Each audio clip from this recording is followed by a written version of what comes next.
subscription to button. anime reviews. Yeah, we'll get to that in a bit. We'll first we'll do our We'll ease into it. We'll ease into it. Yeah. yeah. Like, so think of an anime to review, because you're gonna have like a minute to review it when we get to that. So for the time being, we'll do an already established IP that we had, which was the internet nostalgia, which is basically we would talk about websites that, like, back in the good old days, this was a website.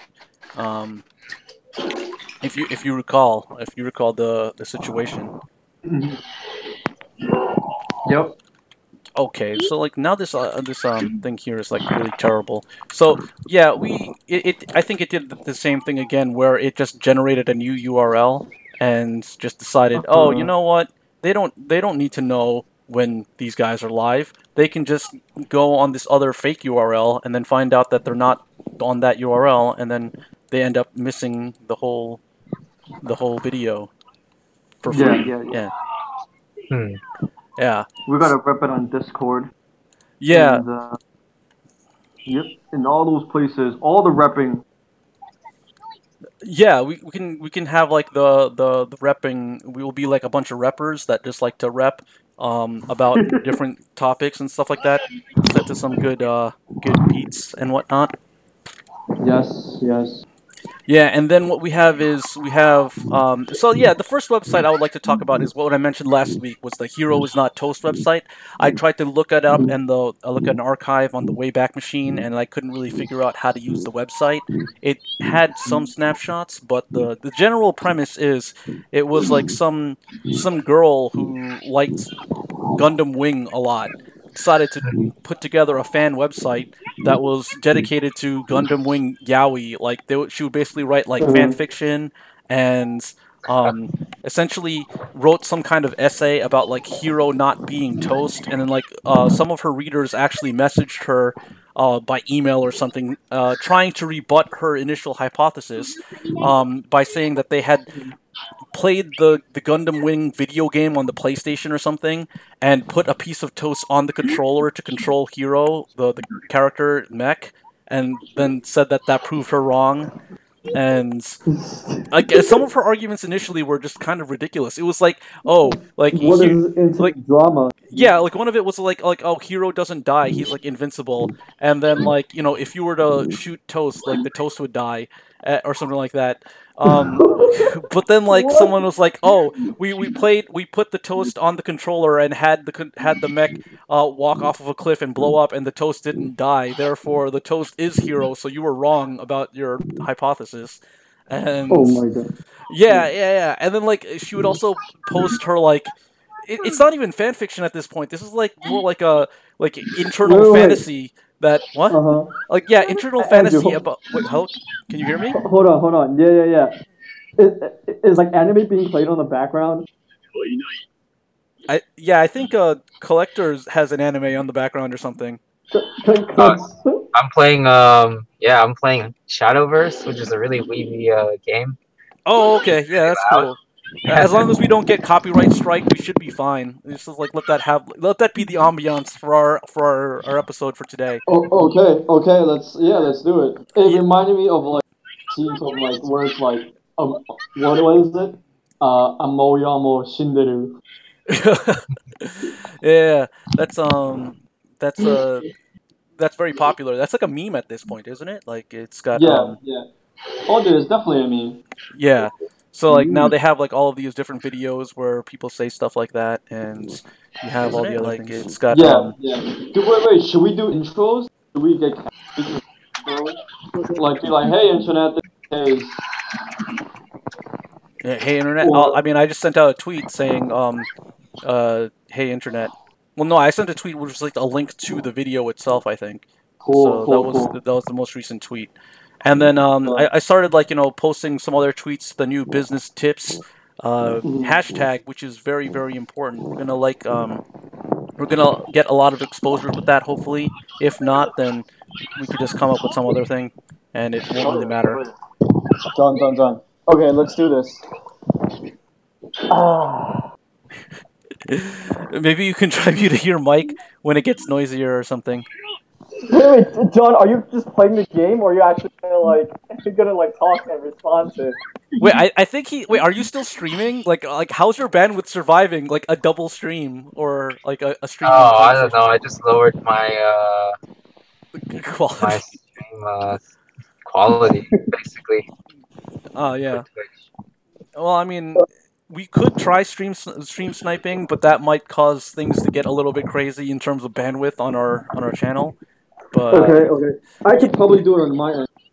That and like, here's the thing though. Like, so I was telling, yeah, so about this website, this girl, it was like one of those people like you somehow meet and like you get their AIM screen name online, and I don't even remember what got this screen name, but I was talking to this girl and I found the website through a link through a profile or something like that, and that's how I came across it. uh, And then so is it like meeting her and getting back when screen names were cool, or after the times when screen names are no longer cool? this was like early 2000s, so like it basically is when people still used AIM if you lived in Okay, America. yeah, so screen names are still cool. All right. I'm just trying Yeah. to Although I say. did learn later on that like Canadians didn't use AIM, they used MSN. So, if you were in Canada, you didn't have that.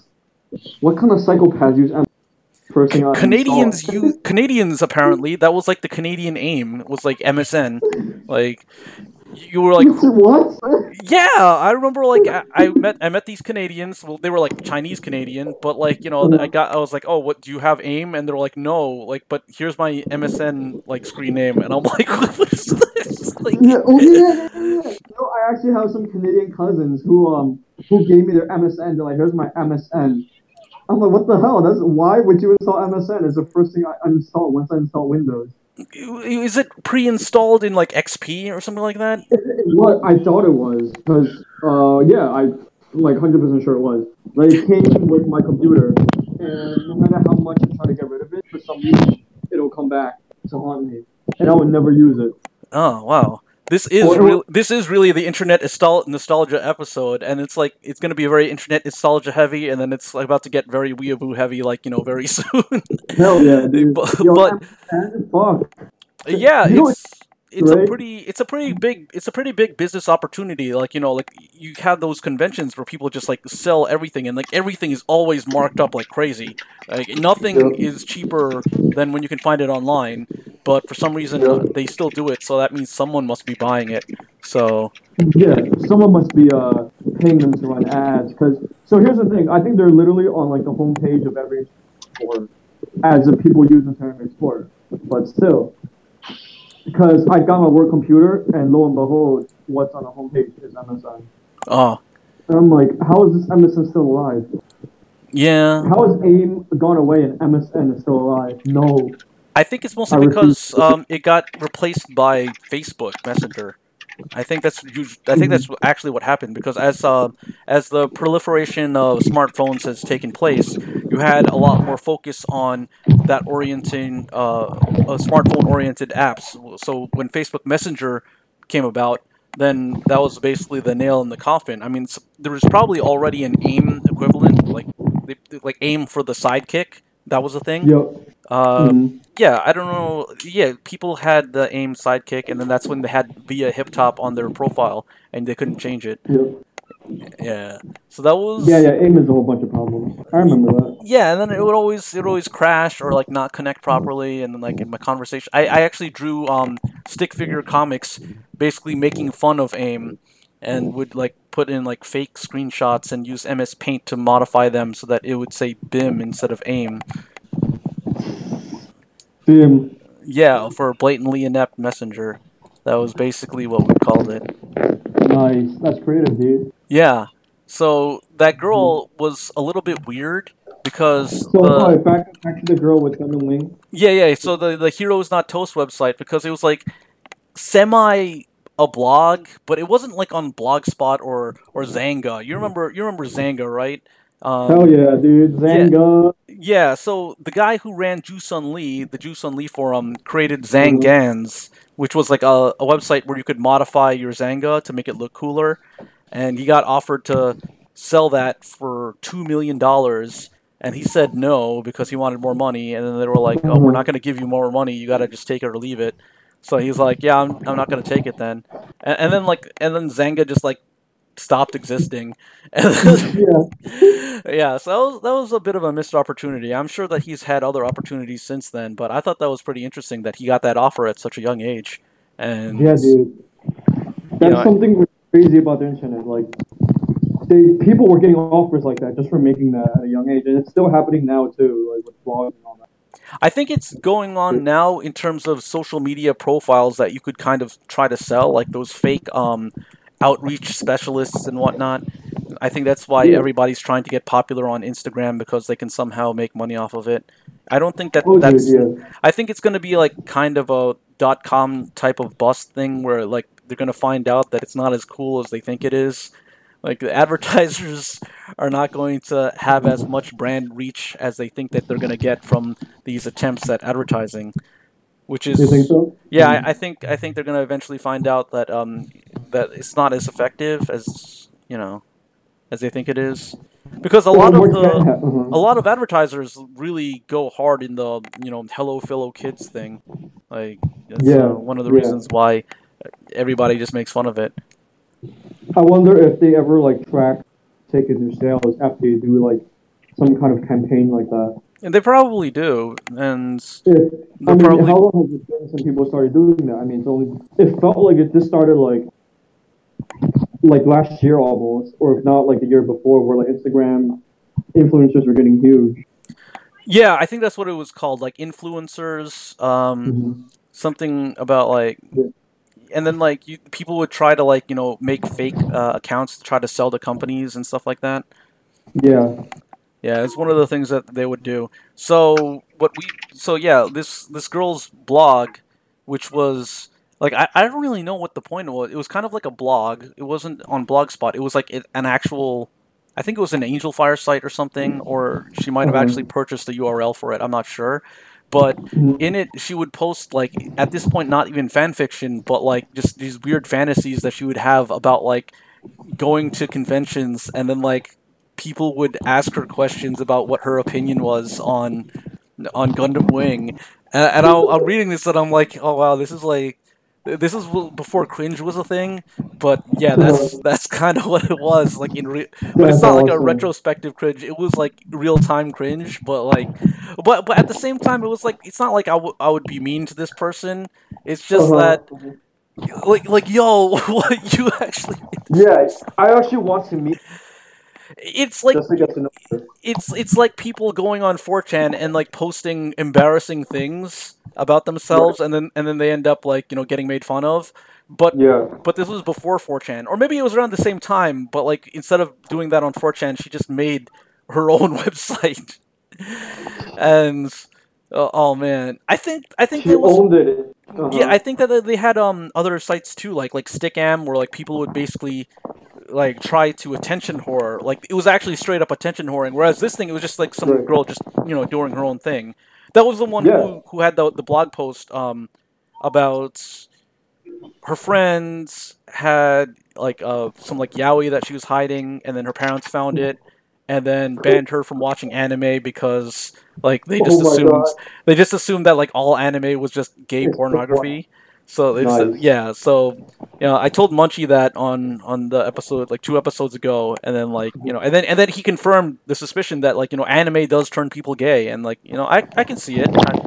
It's Uh-huh. it You ever actually watch? Have you watched the most recent JoJo episodes? no, don't watch No. JoJo because it'll turn you gay. See, here's the thing. Um, it's kind of like a biological weapon because when I was in high school, there were these girls that were like really into anime, and they also were like into yaoi and like all that other stuff. And Yeah. I Yeah. think, but then they became lesbians and like were going out with each other. But the thing is, like my hypothesis was like they start off by like making it seem like, oh, this is gonna be not gay, and then like you have like the regular anime, right? And then Yeah. they start pushing this like this homoeroticism in the form of yaoi to attract these young girls, and then they get into it, and it's like it's two guys, so for them it's like not gay for them, but Right. the guys So are they'll be like, we could yeah. try this, but with us as two girls. But then like the thing is, I think the way they did that was they kept on like just drawing the male characters into like more like I think you will notice like as time has progressed like the Bishonen character style of male characters has gotten like increasingly more popular to the point where like they look more and more like girls, and it's actually an interesting thing where like you have like a lot of these like wannabe manga artists like they don't know how to draw men, partially because they don't know what a male anatomy looks like, and partially because like I don't know, they're secretly tapping into this industry that will ultimately just make them gay. So this is how it happened. This is actual breakdown of the reality of this biological weapon, which is also responsible for the population crisis in Japan because apparently they had accidentally deployed it on themselves. Oh shit! Damn! Wow! Now it's starting to make sense, dude. Yeah, Now it's making a lot of sense. a lot of this stuff is banned in China, and what does China have? China has an overpopulation issue, right? So, I'd say, Well, China has been had overpopulation. well, They've been getting busy. yeah, it seems like if any country needed anime, it would probably be China. That's true. I don't know. Are they still like outlawing like homosexuality in China though? Because it's kind of weird because it's like it's like that's Yeah. illegal, but that would also put a damper on the overpopulation issue. Even though I mean I think it's illegal. I'm not sure. I don't actually I don't know. know. I think like whether or not it's illegal, like depending on which village. Like it's just frowned upon in general, probably, right?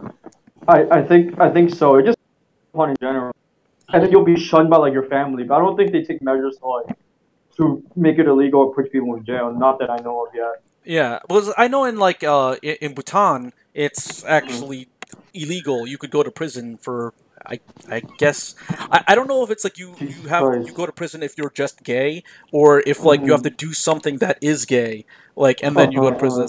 Like I think it's like the acts are actually outlawed, but like if someone's like, "Hey man, you're mad gay," and like the cops are just gonna come over and like arrest you because like somebody called you gay, it's like. Oh man, You should visit there and test it out. that would suck. Well, the thing is, I think tourism is like becoming an increased industry now. They actually have their biggest industry is still exporting electricity, but the tourism sector has begun increasing because the current king of Bhutan is fairly popular in Asia because he's been doing like tours and talking to heads of state and stuff like that. Oh, nice. Yeah. What if the king of Bhutan started a travel podcast, like Uh, started a travel blog? a travel blog. I Yeah. don't know. I mean, we could try getting like the king of Bhutan as a guest, or we We could should try that. yeah, but that would probably seem rather difficult because a head of state is usually very very busy.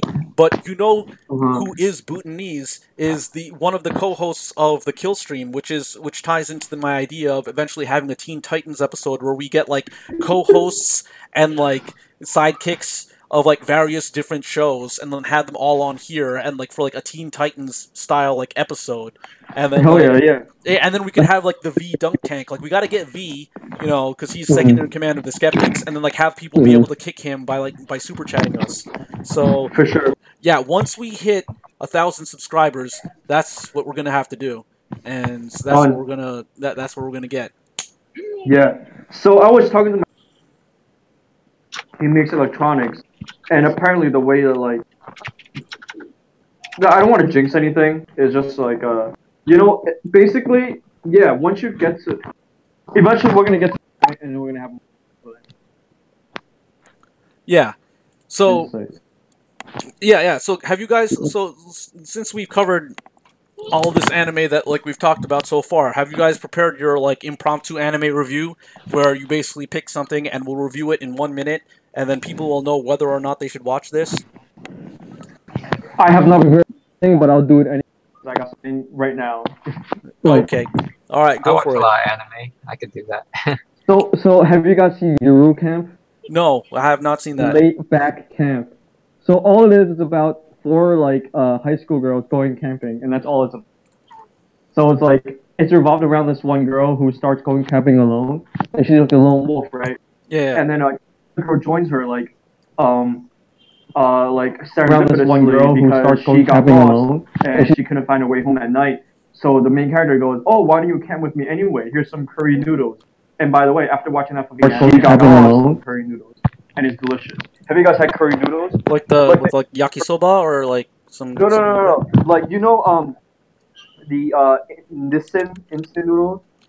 Yeah, the instant ramen. The cup noodles, yeah. So they actually have a like high-end version of that in the form of curry noodles. It comes in the exact same cup, right? But it's just like it's high-end because it actually has like potato chunks in it. Basically, it's curry and it's actually higher-end instant noodles. And I'm saying higher-end instant noodles. I know how ironic that is. Mm-hmm. But the realm of instant noodles is higher end. So this anime, you're gonna say like, yeah. So this anime, I watched it. It's got 13 episodes out, and I watched it because I come home and I want to relax. And I watched it, and it's fucking great.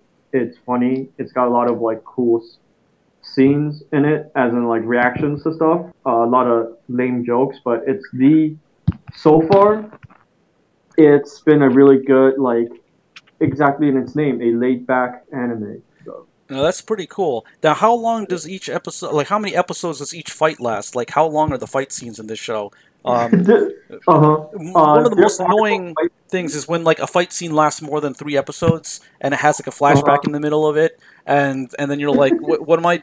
You're wasting so much time with this. Like, if this happened already, you could have just shown it when it was happening, like back then, instead of having it as a flashback in the middle of a fight. That like like Dragon Ball Z. Previously, this happened.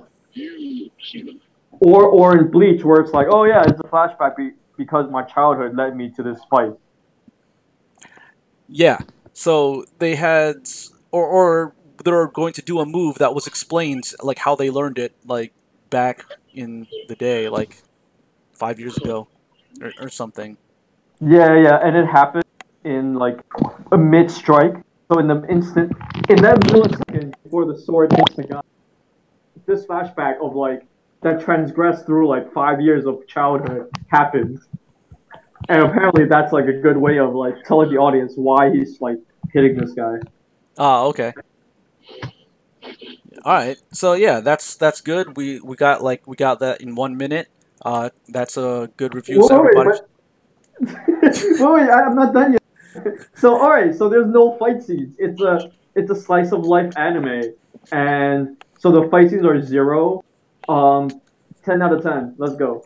Oh, okay, yeah. So my choice actually has a bunch of fight scenes in it. I can think of at least 2, and that's only in the first episode. So like it's like less than half an episode that the fight scene lasts. This anime. So what's?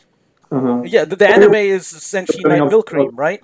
So it's got a pretty generic premise where like some high school kid meets a magical rabbit that bestows a magical rabbit that gives them superpowers, so they become like a superhero and has to fight demons and stuff. It's a pretty generic premise, but the thing is they revamp it by eschewing the traditional 2D animation style and going for the more avant-garde 3D animation, where they have like these characters that look like they were designed in Blender, and that's why that's how they fight and stuff like that.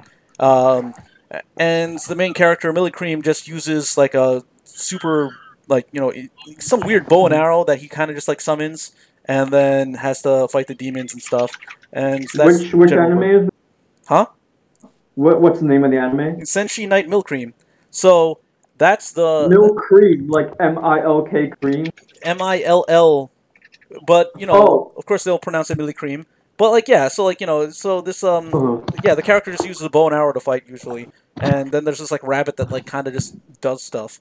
But like I don't know, there was another anime that was kind of similar where they had like some kind of magical animal and superpowers. I think that it's a fairly common setting. So yeah, the setting itself is not really very original. It's more about like the they transitioned from 2D to 3D, and then that was the uniqueness point of this, where it's different from the other ones. It's a pretty common. You were saying how the character meets a rabbit that bestows Or animal that powers. is magical, or magical like entity thing, right? I think that Yeah, in Bleach they had like that exactly. some kind That's of exactly what I animal. was.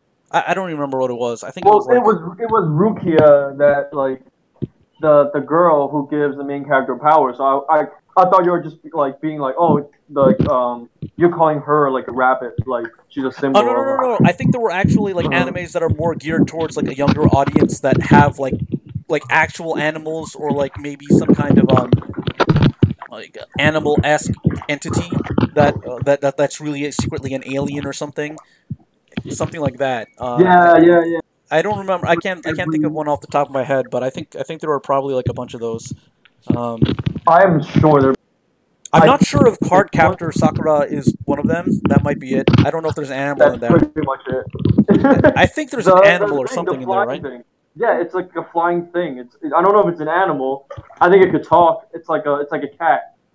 It's a Yeah, and it cat, can is it? talk. And then Yeah. Yokai Watch is also coming out, which has like talking animals, but that's like more like Pokemon though. I don't think the characters get abilities or anything like that. Uh-huh. Like the kids. But Didn't you mention last week Pokemon is based off of dogfighting? I think it was based off like bug fighting. Like the guy was, when he was a kid, he tried to like catch bugs and make them fight each other. Wait, is this true? Is this actually true? Yeah, like whatever his name is, like Satoshi so and so or whatever. Like that's I think that's why the main character's name is Satoshi in the Japanese version, because that was him as a kid, and yeah, you would just try to catch caterpillars and like make it fight a spider or something. I don't know. Holy shit! So like a real life bug catcher. That's why you see all those bug catchers in those video games. Oh, like the other Bug people you catcher have to fight Satoshi. were bug catcher Yeah, guys. yeah, yeah. Yeah, that was probably it. How about you? So Mr. Collector, how are you gonna do? What are you gonna review? What's your show you would like to review for in 1 minute? What anime do you have you watched, Collector? Hmm? Yo, what anime were you gonna review? Review an anime in 1 minute. God damn it! All right, yo, just Who, me? okay. You've seen Darling in the Franxx. Why don't you review that? Because I've not watched it. So You have like 30 seconds left. You guys talking to me? yeah, review Darling in the Yeah, Franxx in you're like the 30 collector. seconds. I didn't watch that. I don't know. Most anime is shit nowadays. All right, so I All right, enjoyed so watching then Karekano, which was an old show from okay, that's I good don't know enough. what year. It was really low budget, but they definitely did everything a lot better in Karekano than like they've done with like no budget. They've done, I don't know, better characters and writing than almost all the anime that came out in the past 10 years. Fucking Is this a ridiculous. shonen? Is this It's like considered some. I mean, some people would call it a shoujo. Some people classify it as a shoujo. Sorry, a seinen actually. But what is? it's just I'm not familiar. what's up? I'm not familiar with shoujo and seinen. I know what Oh, I know seinen what is targeted towards older older males, and okay. shoujo is targeted towards young females. Okay. Which was So interesting. I men went is to when I young went to male. Japan. I actually there were some like old dudes in the bus, and they were like reading manga. Kind of cute to like watch. So it's Yeah. real. Yeah, it was real, I guess. Holy shit. I don't know. I saw like the first episode of Darling in Franxx. My opinion is that it's basically like a cosplay thought bait, right? It's like how you know how like Free was basically like yaoi bait. Like I've not watched it, but I'm taking an educated guess from like posters that exist of it. I'm assuming that it's a story about these boys who are not gay, but they're on like a swim team and stuff like that. And then like when the girls watch it, they just assume that they're gay, right?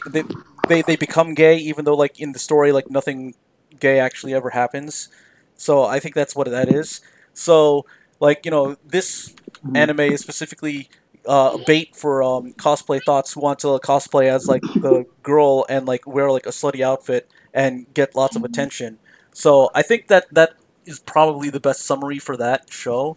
And Awesome. Awesome. yeah, and then that actually leads into my business idea, which I'm going to say right here is like, what they need to release is not so much like new Mhm. filters for Instagram. I mean, like new filters and whatnot will be nice, but I don't think that's really what they want. What they want is probably like an SEO, but like for attention whoring, like a AWO, like a attention whoring optimization for Instagram and Oh, Instagram esque services, right? Where like dude. you pay like a nominal fee and they just get you like more people just come in and just like give you attention and stuff. And like I think like that's like and this is So basically is it's it ba- more like go it's like ahead. it's like prostitution but for women. It's like giving them Right. like what they want, which is like attention, right? And that's the whole reason why Right. like yeah. Well, no. It's not prostitution because there's no sex. It's just Well, no. It's it's what they fame. want out of like, but it's what women want. Right. It's like the reason why like when men want to like surround themselves with women, it'll be like it increases their like attractiveness subconsciously Yeah. and helps them to get laid, and that's one of the reasons why they're motivated to do that. Whereas a Yeah. woman, Social validation. yeah, whereas a woman Yeah. will oftentimes like to keep like a lot of like guys that are like kind of like losery, but like she kind of just like keeps them around even though she's never interested in them, and like it doesn't Yeah. make her look better. If anything, it makes her Uh-huh. look worse. However, she keeps them around because of the attention that she gets, and For that sure. For yeah, sure. that's because it's the attention that she wants. So like why don't we market that? Like that's a product or service or whatever you would consider it that women Actually, would hell yeah. want.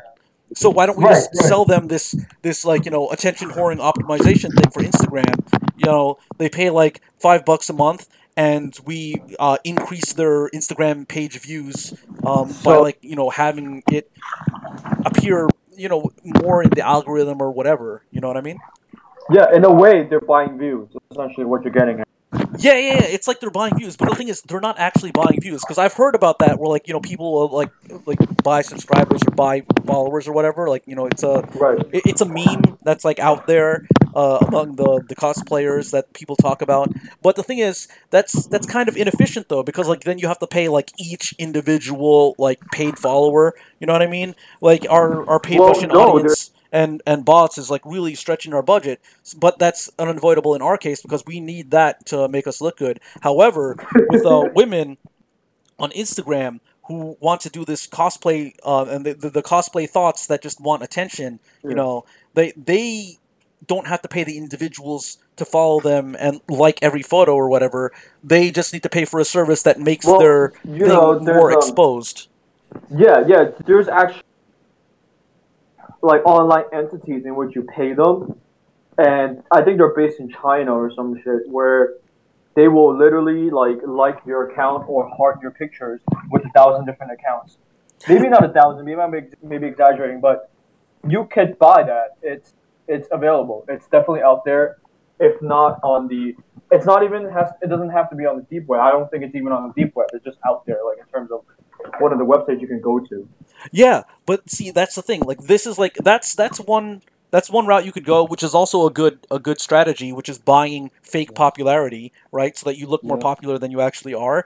But the thing is, this is like getting real popularity because you're going to actually get real organic growth from your online, attention whoring brands rather than like a business that wants to have search engine optimization so that their business website appears first in a Google search, right? You search Yeah. construction and you get Home Depot first, right? And then Dude, actually, that's a really good idea because basically you're ranking because a lot of people they now have social identities now. They're building a brand online, right? Which is essentially what we're trying. In essence, but there's people out there who are like by themselves individual influencers. And what if you have a platform where you just help people with individual brands, whether it be by selling likes or ads to them, or ranking them in such a way like kind of basically like the IMDb of social people online, basically. Because right now you got Facebook, right? Yeah. But that's not really that just like, oh, I want to put myself on Facebook just to meet my friends. But if you have like people who are serious about like online stuff, like Kev Jumbo or any online personality, what if there's like a circle social network s kind of ranking system kind of thing like that? Yeah. So you could have like maybe a social network IMDb. This is kind of related to the whole idea of like an overarching social network that kind of like bridges everything together into an umbrella, like which is kind of like the next evolution of the Meebo app that would be like if you have like all the instant messenger services on one app and you Yeah, can access yeah. all of them at once. Like I used to use Well, Trillion or uh-huh. Pigeon where you Yeah. could be signed into AIM and you could also be signed into Google like chat and Right, right. you could also be signed into MSN if you know any Canadians and that's how you could keep in touch with everybody just in one app and then Yeah. they all started saying like no we want to be separate we want to have like these different services we don't want to be put together in one like we don't want to make it easy for everybody to just log in one app we want to have it so that there are all these separate apps all of these like separate but equal apps right and then it didn't really work out that way because it never works out that way but then now AIM is dead. So that's what happens. And people still have AOL subscriptions. It's very strange. Like I have helped people who say that they Oh need to yeah. get online, and they're Right. saying they're not online, but they're connected to the internet, and they are online. But what actually is the case is that they don't have AOL, like the AOL app running. Like, where, Oh wow. Wow. like Yeah, yeah, when you connect to AOL and then it says you've got mail, like they just don't have that running. And, but and they will claim that they're not. yeah, there's like they're not online, but like that's actually how I used to view the internet too when I was younger. I used to see it as like, oh, you're online the AOL thing lets you know that you're online because you have Yeah. it open.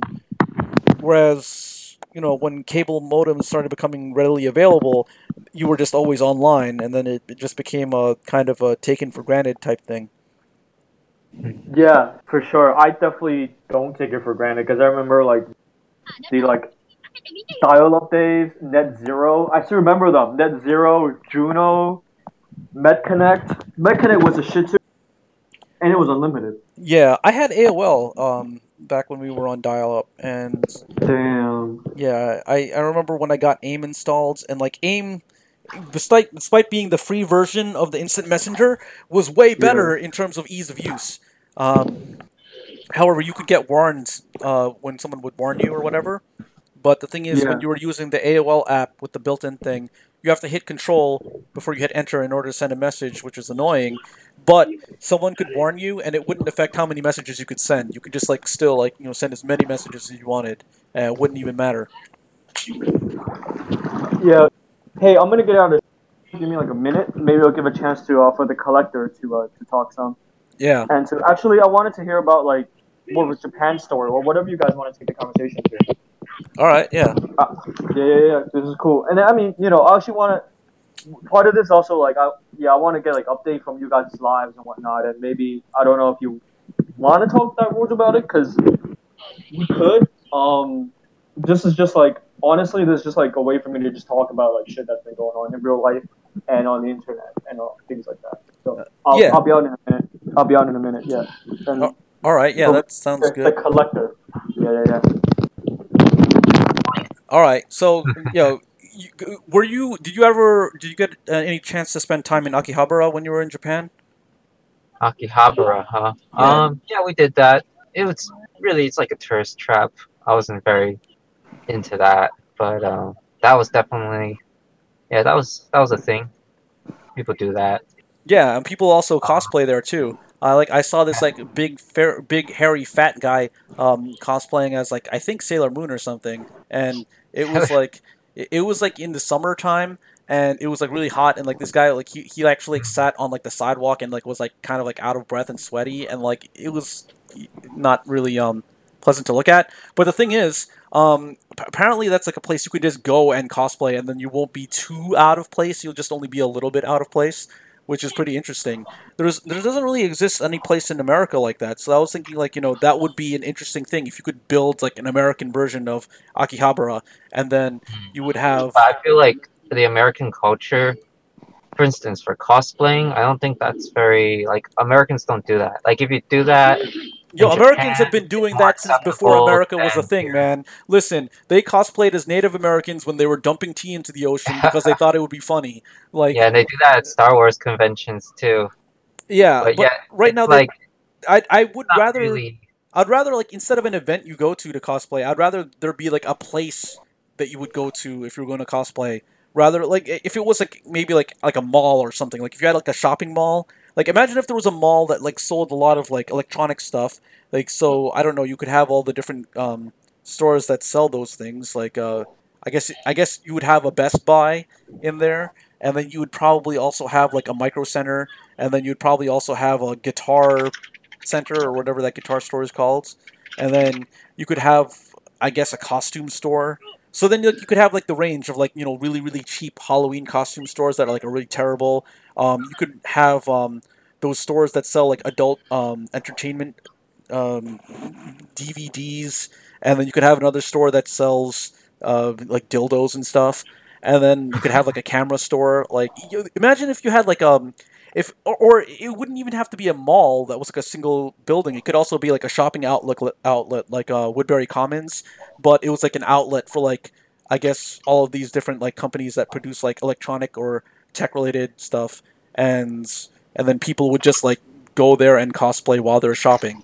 Like the idea of a convention is basically people go there and they just as I understand it, the only things people do there is either they drink, they attend lectures, or they buy stuff.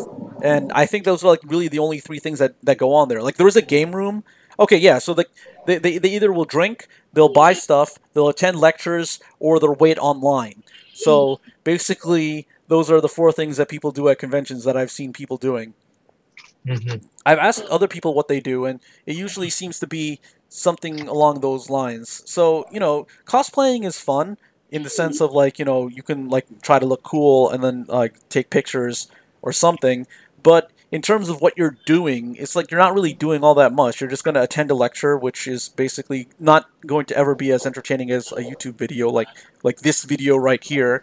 And another thing you can do is you can wait online for a very long time to play one of the video games in the video game room, or you can buy something in the dealer's room, which is going to be extremely overpriced, and you can just buy it off of like Amazon, eBay, or like some other website, and even importing it from Japan would probably be cheaper than buying it like from the guy who's trying to sell you something that's marked up. And or you can buy rip off fan art that someone drew, and but you can do that online too, I'm pretty sure. Trip off fan art. Yeah, you can buy rip off fan art from like from anywhere online. Like I'm pretty sure you can do that. I'm Hmm. because these people like they go on like what is the website that have like deviant art. That's basically like half of a convention is deviant art, like tables where people from deviant art sell their artwork that's just fan art of like pre-existing IPs. So there's like this podcast, there's like zero originality that ever takes place in any of these places. So it's just selling all of these things. I don't know. I feel like if I were to go to a convention, I'd probably be bored because, in my experience, when I've gone to conventions, I've been bored. So, Huh. but the thing is, these are the only places where it's socially acceptable to cosplay. So it's one of those things where, like, well, you got to go if you want to dress up. Otherwise, you can just go and, like, not do anything. So I don't know. Waypoint is probably the closest thing that we have, right? As I understand it, because like you got some people who cosplay there sometimes, but it's not like super common either. Yeah. Well. It does have like Not sure. I just don't see cosplaying being a thing in America, given all the aspects of American culture. Like, compared to Japan, where people are a little bit more cool with status, in America, social status is a big thing. Even that, like all this debate about racism and like all this like what is it like all these movements these days in the 2018 political scene. These are all essentially movements to gain more respect for your like what is it, racial class, I guess. Um, and that's just like a big thing in America. Like people here, I think, don't want to do anything that lowers them. I mean, cosplaying can be one of those things, especially in American culture, especially is the problem right now. As for like American Alcahabira though, that's still like a possibility. Just like it would be. I just think it'd just be different, and it would just be basically. For instance, I think gaming is a lot bigger in America than in Japan. Fascinatingly, actually, like Japanese people, they play games, I guess. But there are no But net they play cafes. Like there are barely any net cafes in America. Like even Waypoint is like a rarity. Like Waypoint, and then maybe in New Jersey they have local battles.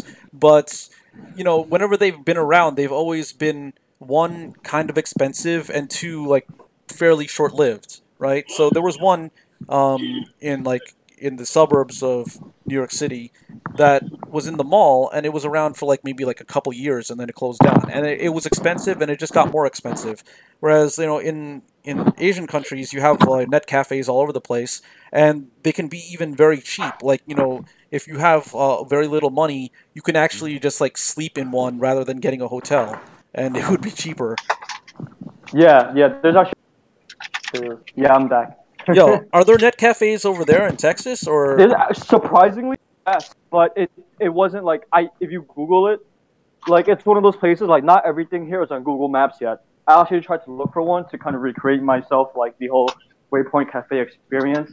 There's none nearby. Is it like But, in the middle there's, of like a Chinatown or Koreatown type thing? Like you have to no, go. it's actually no, it's in the middle of a mall, like you said. It's in the middle of a mall. Like it's like a walk-in place next to like ice cream shop or whatnot in the middle of a mall, and obviously like some guy like once you walk in, it'll be like some guy bought this spot and just decided to put a bunch of gaming chairs and PCs in here Yeah, and then and then like charge people. yeah, but is it like super expensive that place? Because No, it's like $7 an hour.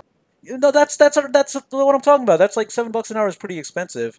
Like Uh huh. Uh you huh. you can't like stay there all night on like seven for like it's not like you can drop like $20 and stay there all night. Like I don't know if they have Right. like a Right. deal for that, right, or something like that. Probably not. Uh huh. Yeah, yeah, yeah. So I mean, I guess it's also like you're renting the computer. Like it was the setup of Waypoint is a little bit different because it's like you rent the computers if you're going to use it, but if you're not, the Wi-Fi is free and it's basically like a regular coffee shop. So that Yes. does change things up a little bit because Which is why which is why I think that's what so successful is because it combines the whole like so before that for me at least it used to be the it's not even internet cafes but the PC places like the underground ones, the dark room ones.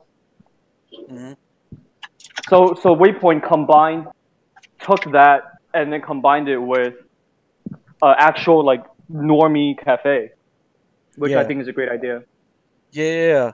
You know what they need? They need to get like a Precora machine or like like some kind of like photo booth where you can like cosplay and like get your picture taken and stuff, and then you can have like the American Akihabara just like miniaturized into like a Hmm. compact like high density like I guess establishment. Here it's a single store, but like that's your portal to this alternate universe you've got going on here. Hmm. Because the thing is, when you go to conventions, like while you were still switching, I guess, devices, I was talking about how like conventions are generally boring.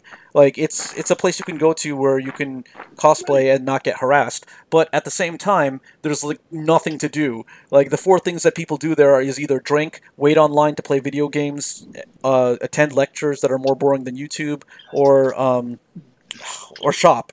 Basically, buy things that are overpriced or under qualityed. It's You can buy anything cheaper on Amazon. You could just import it from Japan by getting like a Japanese Amazon account, and then stuff like that. I agree with you 100% on Yeah, because you're there, convention, but there's really nothing to do. Like you can watch videos together with other people, but it's like, what are you doing, right? I don't know. I feel like I'd rather watch videos by myself because, like, they have a schedule, and it's at this Mm-hmm. point you can just watch the episode that you're on rather than saying like, all right, well, I gotta it was like imagine like television programming, but then again you're also Mm-hmm. limited to like this like 3 day span. And then they have like a Yeah. traveling manga library, but why is this manga library not just like in a place you can go to and like pay for like an amount of time that you can just like sit there and read manga or like buy coffee or something, you know? Right. So what recreate that Akihabara experience that the collector was mentioning. So I think what we need to do though is we need to find out how Waypoint can expand its real estate size, right? So Mm-hmm.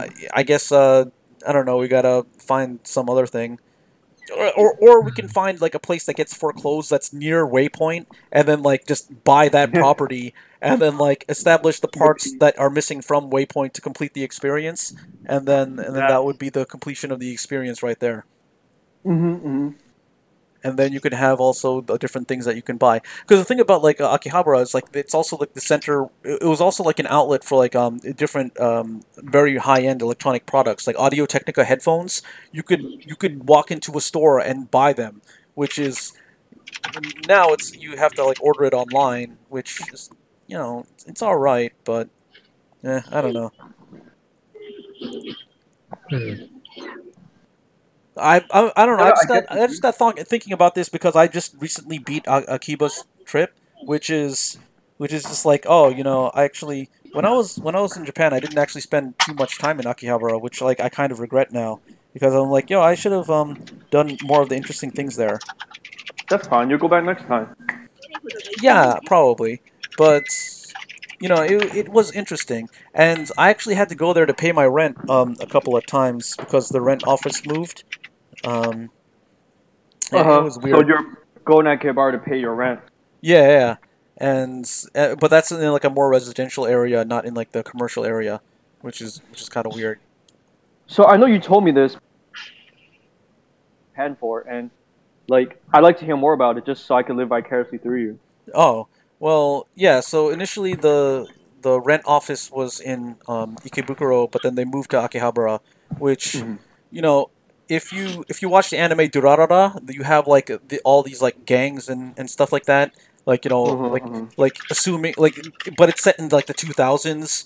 But they have like Right. as many gangs as there were like in the 1980s. But like it's not like that anymore.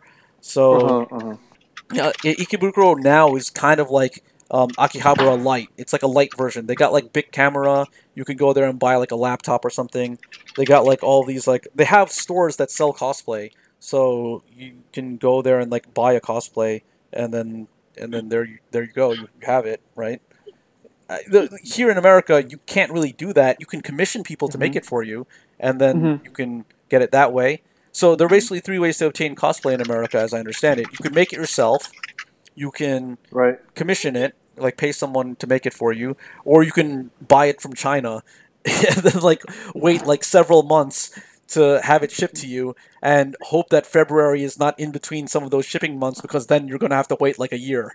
So Yeah. so that's basically what it is. Hope that Chinese New Year delay the shipping. Yep. Yeah, yeah, yeah. Mm-hmm. And then I don't think you talked about this on stream. Collector was talking about how like the products in Japan that are made in China are actually very high quality in comparison to the U.S. quality. Yeah, absolutely. Just yeah, I mean, I don't know. I don't know if it's a product of capitalism. I don't know. Maybe Chinese manufacturers hate Americans, especially now with the recent political climate. A lot of Chinese people may not have very high view of American companies because of Trump's trade war or whatever. All But right. yeah, I mean, a lot of things in Japan are made in China, but those things are pretty high quality. This is something people can look up on Google or something like that. It kind of just goes to show that maybe you get higher quality if you know want to work with the manufacturers more, want to learn how to speak Chinese, want to pay more money for what's being manufactured. You know, those are things that might not be happening in the U.S., especially considering like I know growing up in the U.S. there was no courses ever offering like to learn Chinese or anything like that. I'm pretty sure a very small. I remember reading a news article on this compared to how many Chinese people know English to some extent. Very, very, very small amount of Americans know Chinese, and yet somehow China's our biggest trading partner. It's kind of interesting. I mean, they're not really our biggest. Our biggest is like Canada and Mexico, but they're up there for like all the Yeah, all the goods we have. Yeah, Yeah, that is that is kind of interesting. interesting. So, do you think that like the companies that do business with Japan in China have like better employee like treatment? They in Japan, a lot of you know how if you ever have taken a vacation in Japan, well, if you've taken a vacation in Japan, you probably already know that they speak a lot of Chinese there in Japan. But in case you maybe didn't pay attention to that, yeah, if you ever gone to Japan, taken a vacation, you'll notice a lot of things are translated into Chinese as well as into English, and you can essentially speak English your entire way through Japan, and everybody in Japan would understand you. But likewise, you could also get by with Chinese, and that's like because Japan, you know, they actually teach you these languages that are quite useful for like business. And in America, they just teach Spanish. That's what I learned. For some reason, I had like 5 courses of Spanish going from middle school to high school. I come out, you know, hablo español, right? I can do that. Why? You know, Um, why? I guess if I ever become a boss, I want to hire cheap labor. I don't know. Like, it's kind of weird to me. Like, oh man, I learned all this. I took like fucking how many years of Spanish? They keep. It was like, oh, here's the requirements. You have to learn a foreign language. Oh, what foreign languages do you want to learn? Well, Spanish. It's like, they had like. I remember my middle school. They offered like I don't know, they offered like French, but when I was in high school, they offered like a different language. So it's like, but then for some reason, Spanish like continuously always offered. It's just so, I don't know. It's kind of weird. yeah.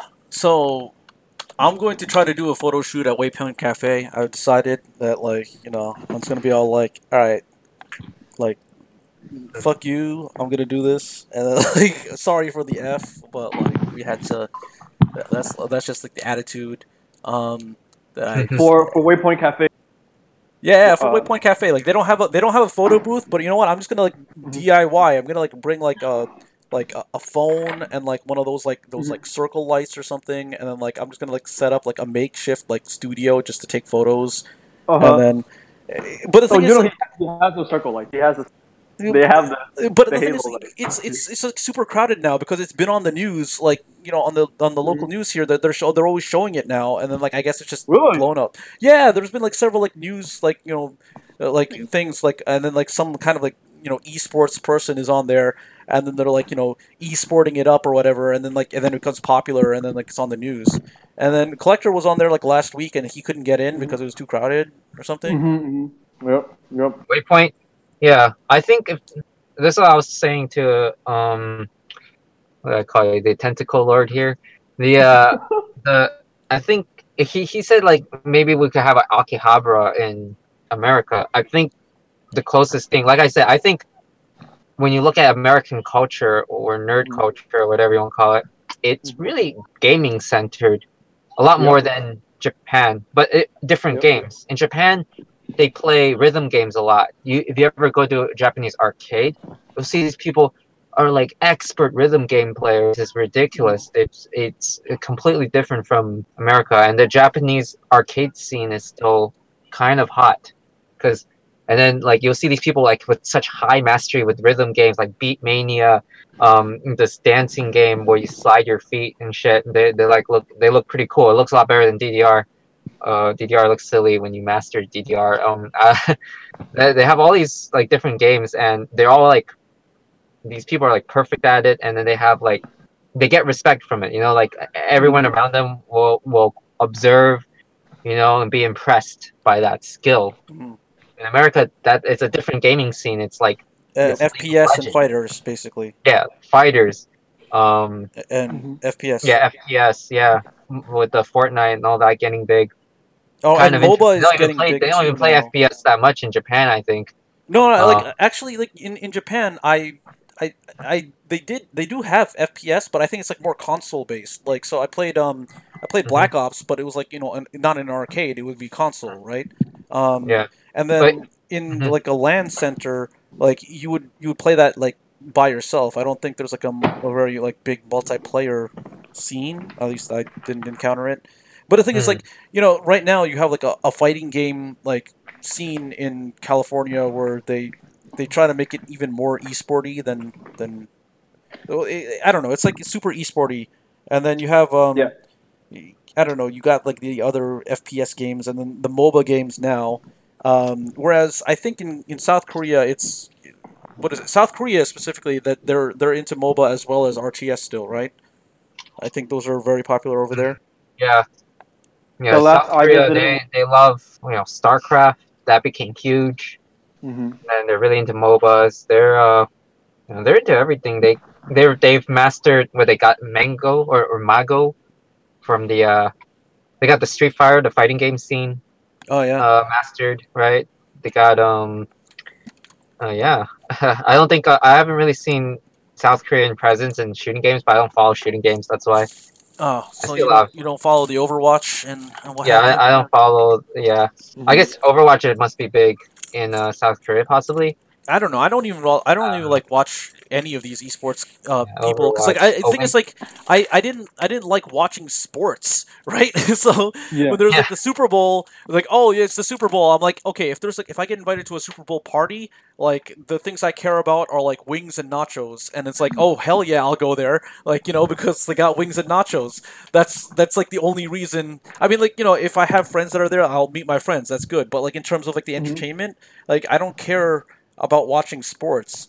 Like I've played sports. Like Hmm. playing sports is more fun than watching sports. Like watching sports is a little bit similar to like you know being like a bench warmer kind of because like you know you're watching what's going on and you're not doing it right. I think you So played the most sports out of all of us here. wait what? I think you might have played the most sports like in school or whatnot out of Oh yeah, maybe because because I didn't really. well, my sports was like okay, so I played hockey a little bit, but I was just terrible at it. But you know, I still Mhm. did it, and then I played tennis, and I was like okay at it. But you know, tennis is not as fun as like as it's depicted in Prince of Tennis, where they're doing like there was a character that did like the shot that Michael Chang did in like 1994 or whatever in like the U.S. Open. Like he did it once, and then it was like a huge controversial thing because he hit the ball around the net and instead of over it, and then like and then it sparked a debate on whether or not that's a legal move, and then they ruled that it is legal, right? So Huh. Mhm. the thing is, so yeah, Michael Chang did this once, and it was like a huge thing because, well, it's actually easier to do that in doubles because, like, you know, you can get more coverage further apart. But he did Mhm. that in a singles match, so that was actually, so that made it like even more insane that he actually did that once. And Mhm. in Prince of Tennis, you got like a middle schooler who does this every match, and he Yeah, just does it yeah, like yeah. it's nothing. And I'm like, okay, that's That's too much. That's yeah, that's nonsense right there. Like these middle schoolers that are doing Tennis, the like Dragon one Ball middle tennis. schooler does the Michael Chang shot like every match. You have another middle schooler that like somehow does not break his coccyx and like does like by sliding on the ground and then like and then does like a smash move that causes physics to stop working so the ball doesn't bounce, right? Mhm, Like mhm. it's like yeah,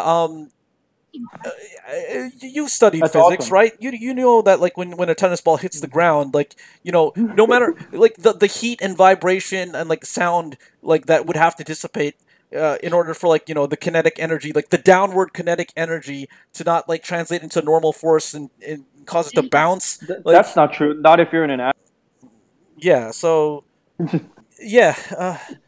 I mean, this is actually that this whole like like physics doesn't exist type thing is it was one of the things that's very very big on like the Ruby analysis videos. Like this one guy, Fat Man Falling, like he really went in when he was reviewing Ruby. Like it was like when we're talking deepest lore, this is the deepest lore right here.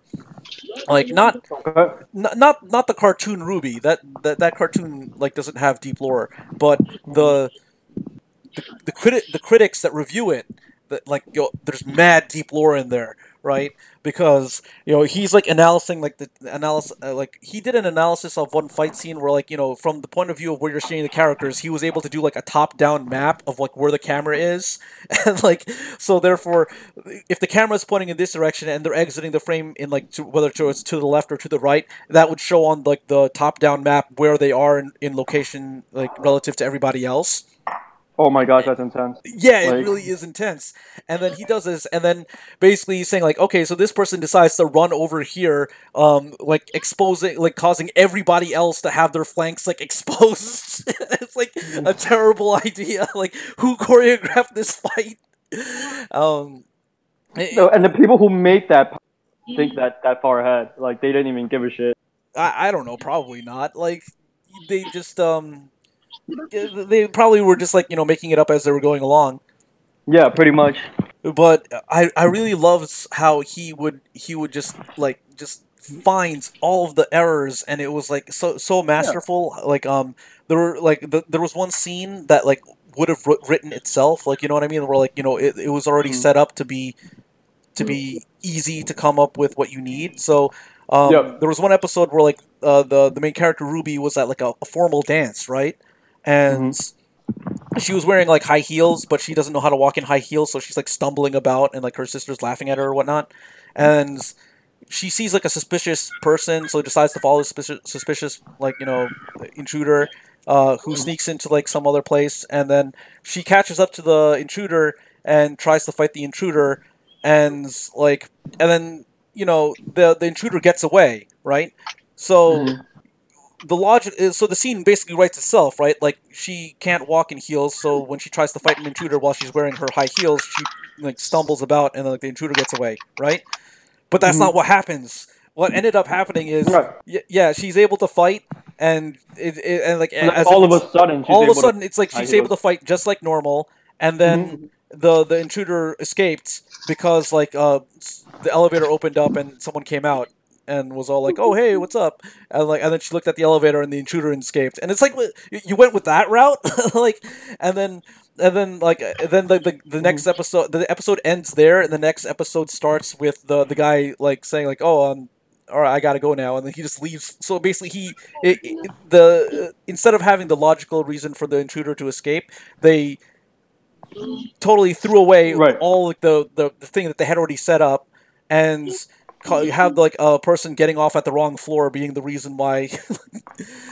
It's just illogical. Yeah. And then, like he would point that out, and that was really. I liked it when he like would splice in like people like doing voiceovers for the characters, where they would take a more meta approach. So instead of the characters saying what they say in the show, they would say like like the girls like they're hiding behind a rock because a sniper is shooting at them, and then so like it's a bridge version. Yeah, and then like one girl's like so does a voiceover of one of the characters like, "I'm gonna stand here with my red head right above the rock like a big like bullseye for the sniper to aim at," like That's something we could do too, like just review anime and logical flaws in it and whatnot. Yeah, that would be fun. But the thing is, like, if you were gonna do that, the problem with that is like you have to be very, very up to date.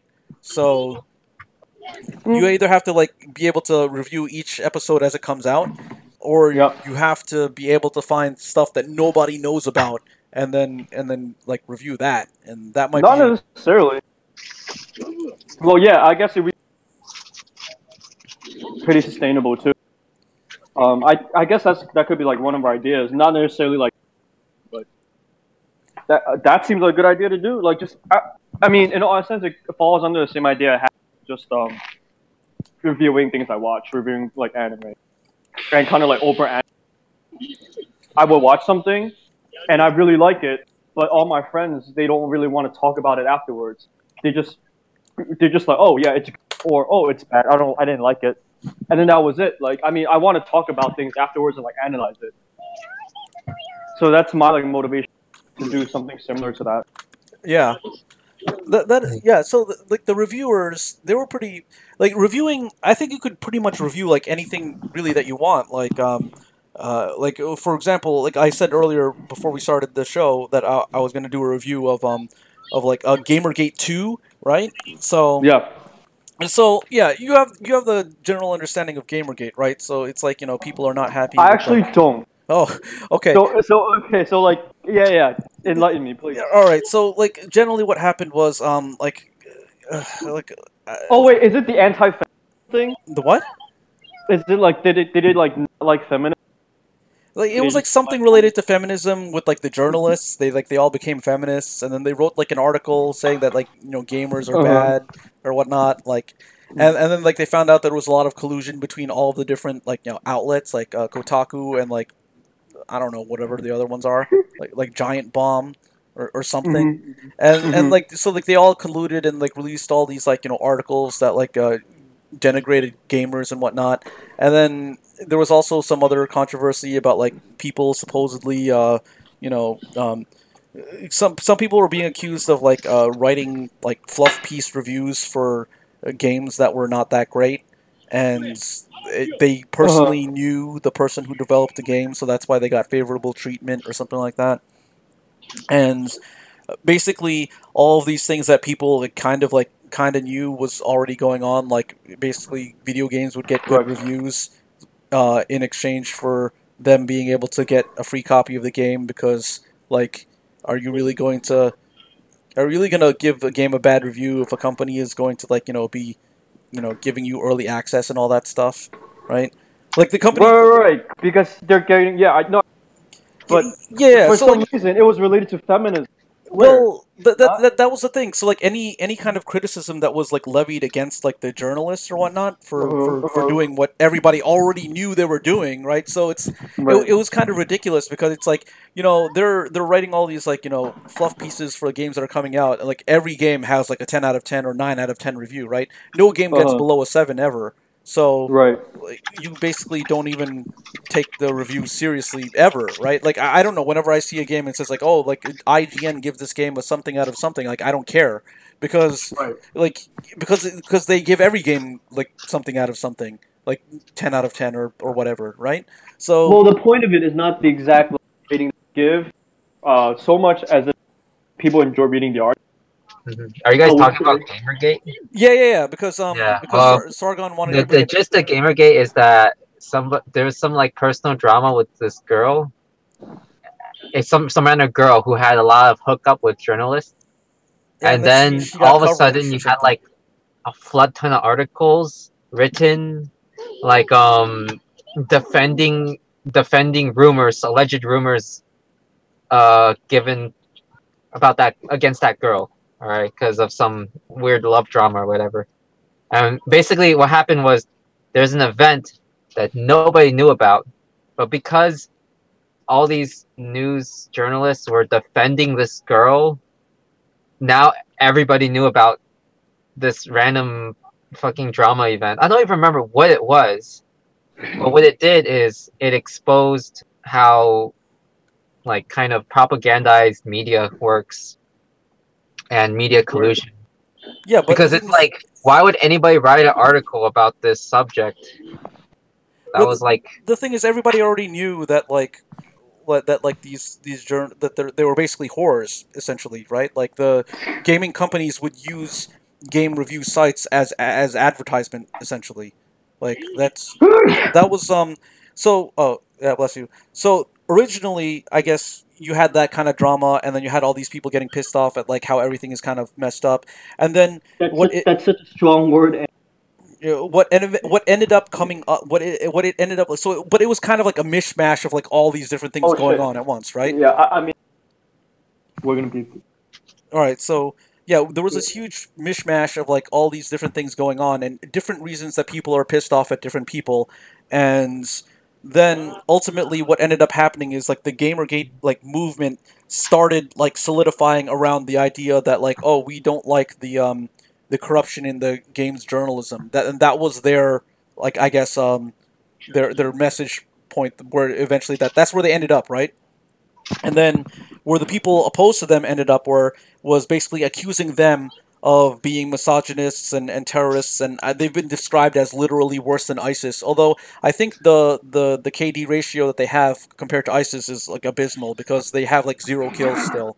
So, you know, Gamergate has, like, they said that like some women left their houses because they got death threats. I think like Anita Sarkeesian got caught like sending a death threat tweet to herself, but she forgot to log out of her alternate account when when screenshotting it or something, and then like I don't know, like, so like some ridiculous stuff like that, and then, like police reports have said like, oh, these threats are not credible, but then Brianna Wu still left her house because she said that she was being threatened, and then gave some kind of stream where like someone pointed out a crack in the wall, which is like the same as the one in her house, so she's not at a hotel unless the hotel has the same exact crack or some other thing like that, right? And then like, and then like, What?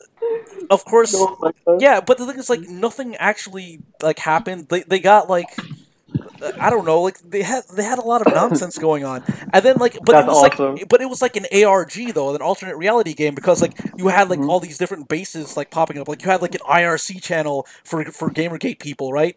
And then Yeah, like they would just that's like great. they would just like spend like hours on IRC, just like going there, and like I guess they would like have like some people like digging up information to prove that like that the journalists did things that they did, like, but the thing is, the proof, like, everybody already Yeah. knows what happened, right? Basically, so it's like, okay, So it's like something obvious.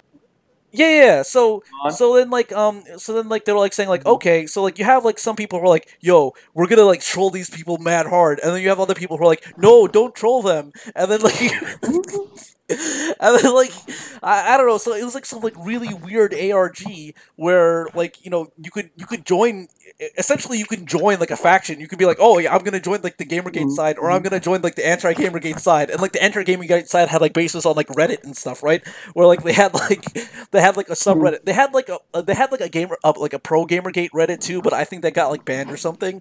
But like, so like, Okay. I think listeners, what you mean by ARG? Like, because so, like like- because it like it bleeds into real life, right? So it's like a Yeah. real life element, but there's like an online an element. alternate and, like, reality. yeah. No, I get you. Yeah, so But like this. people didn't call it that back then. They were just like, oh, it's Gamergate. Well, no, It was, even it before was, then. it was more of like a alternate, like, what's it called? It's like a bubble. What we consider, like, to this day and age, your social circle bubble, you know? Yeah. Yeah. So- yeah, that's And what. that- Yeah. They had a reality between this girl and the journalists. They had a reality where she, like, I don't know, where her drama is a big deal, and then that bubble of reality just Yeah, leaked but into the rest of the population. you had like a lot of, but a lot of people were involved in this though. You had like a lot of people. Gamergate is fascinating because even today, the Wikipedia articles are, I don't know, last time I checked, they were like washed. You know, like, Yeah, they're yeah. like No. the If you want, Wikipedia articles on Gamergate are like fucked around with. yeah, You know yeah. why? Because it ties in. It's strangely enough, it ties into how Trump won. There's a big reason. I mean, this is what I believe. It's hard to find this information, but I think a big reason why Trump won is because Gamergate showed a lot of people how fucked up media collusion is, and it woke a lot of people up, so to speak. Red pilled them, so to speak. You know, and then That's I mean, how much? I mean, like, that doesn't mean like they're smart. I mean, a lot of Trump followers are starting to act like sheep now, but Oh yeah. but at least they broke away from what was the mainstream sort of bubble, so to speak. Yeah. Because they realized, like, learned, wow, media is propaganda. Media collusion is a thing, Yeah. and that's how it works. And if it worked, like, a lot of the same people behind, oh, what's his name? That gay guy who likes to go on talks. on the news and shit. Yeah, Oh, Novelist. yeah, yeah, yeah. I Yeah, don't know how that guy. to pronounce That guy it. was at the center of GamerGate essentially, Yeah, and then and he then he was like became at the also in center of like the the was it election. the election. In the So primary specifically, right? I isn't think that it was. fascinating? How this Yeah. GamerGate thing essentially, like, without GamerGate, you wouldn't have people like Yiannopoulos coming out, and that Mhm. guy's views are heavily shaped by GamerGate, by this whole Right. realization that mainstream media isn't the truth necessarily, because that's just journalism is dead. That's it. But it also bled into a lot of like the censorship of games and stuff like that, because one of the things that a lot of people were pissed off at was that games that come from Japan get censored when they get localized and translated and stuff like that, right? And like one instance was like, I think there was okay, I think like Dead or Alive 3 like didn't come out, like the beach volleyball game didn't come out in the US. Like they're saying like, oh, we're not releasing this in the West because you guys are assholes. So like so basically, they if you wanted to get it, you would have to import it, and you can get it in English if you import the Asia version, which is like the Hong Kong region, or you can get it in Japanese, which is like the Japan version. Um, Okay, wait. So it's still like, is this still related to Gamergate? it's somewhat related to Gamergate, because like the reason why they decided not to release it in the West was because they're saying like, oh, the West, because the people in the West have problems with like having sexy girls in games, we're not going to release it so that you guys you won't have to deal with that problem. Then is basically what they said. So because like Yo. a lot of the things that were going on during Gamergate was that these they would release articles about how it's like misogynistic and like all this stuff. So that's the relation Yeah, to the yeah. That's what. feminism, is that like they kept on saying Uh, like anything was misogyny and all this other stuff, and it wouldn't really matter. Like you could say anything. You could point to any game and talk about how it's an example of like a positive representation or not. But then they'll just say, oh, well, this is bad because of this reason or bad because of that reason. So like it doesn't really matter what anybody says, because like all of this stuff is basically irrelevant. Um, right.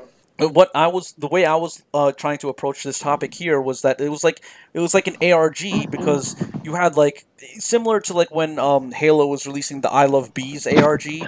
You had people like doing stuff in real life, like to get research done. You'd have people like going online doing searches, trying to like collect information and things like that. So you had people doing the very same thing, trying to collect more evidence of collusion or whatever, or more evidence of corruption. You had this emailing campaign to try to get they basically, what they tried to do was they tried to get the advertising revenue taken away from these journal sites. So these video game journalist sites, they tried to get them demonetized basically by having these So, emailing campaigns so, to the so the sponsors of these gamer. sites. Gotcha. So Gamergate and this whole like Yanis, like, yeah, whatever Monopolis thing is just a proof that this world is just a big fucking meme, essentially. Well, kind of. Well, Well, it yeah, means that it is you like, have to you have to like really watch out for, you want to be really critical about what people tell you. You want to make your own decisions in this Mm-hmm. world. You want to trust yourself, oh, and you also want to ask yourself, why do I think this? Why do I think that these days? That's what I think. yeah. So when we We've look run at into that. when we look at the proposal of Gamergate 2, right? Like it's a launch date. It's not getting the same kind of like pre-order sales as the original Gamergate. You had a lot of people like buying into it and whatnot. Whereas Gamergate 2 seems like you only have like Sargon and like Mundane Matt, and like that's I like basically that. it. You call it gamer. Yeah, well, yeah, That's a nice touch. well, yeah. So like like Gamergate 2, like there's like so much anti-hype that like when Windu 2 comes out next year, like no one's gonna be on board. Like I like, it's probably gonna be like season 1 of Windu 2 is probably gonna be in New York City again, and then like they're gonna put the Capture the Flag arc like way too early, and then like it's gonna like not be fun at all, and like no one's gonna pre-order it, no one's gonna buy into it. It's like Windu 2 is not gonna do very well, and we can tell that it's not gonna do well because Gamergate 2 is not doing well. So I'd say I don't know who releases these ARGs though. I don't really know. So I wouldn't be buying like stock People. in these companies because these games are gonna flop. These ARGs, they're gonna flop. You mean actual? Yeah. You mean actual? Like I can't tell. Like when you say ARG, Yeah, actual the something I can. alternate reality game. Like so, yeah, because like GamerGate was basically an alternate reality game where it's like you could either Okay, you're calling. It's kind of like I get what you're saying. I get what you're saying. yeah, because like you like because like they were saying it's like a movement or whatever. But the thing is like Mhm. like an MMO, you can kind of just like choose one of like the factions to join, right? You Yeah, could like so if you that's like want. the joke that tell Well, I mean, got elected. it's not even really like a joke because Mhm. like that's kind of like what it is. It's like Mhm. you would have to register an account, like either a Reddit account or like an IRC account or something, and then like like that's how you Oh could yeah. join like a thing, Mhm. and then like and then you could also I don't know, do all the other things like I guess like if you were in the pro gamergate side, like one of the raids you could do is like join the emailing campaigns where you try to demonetize the journal websites.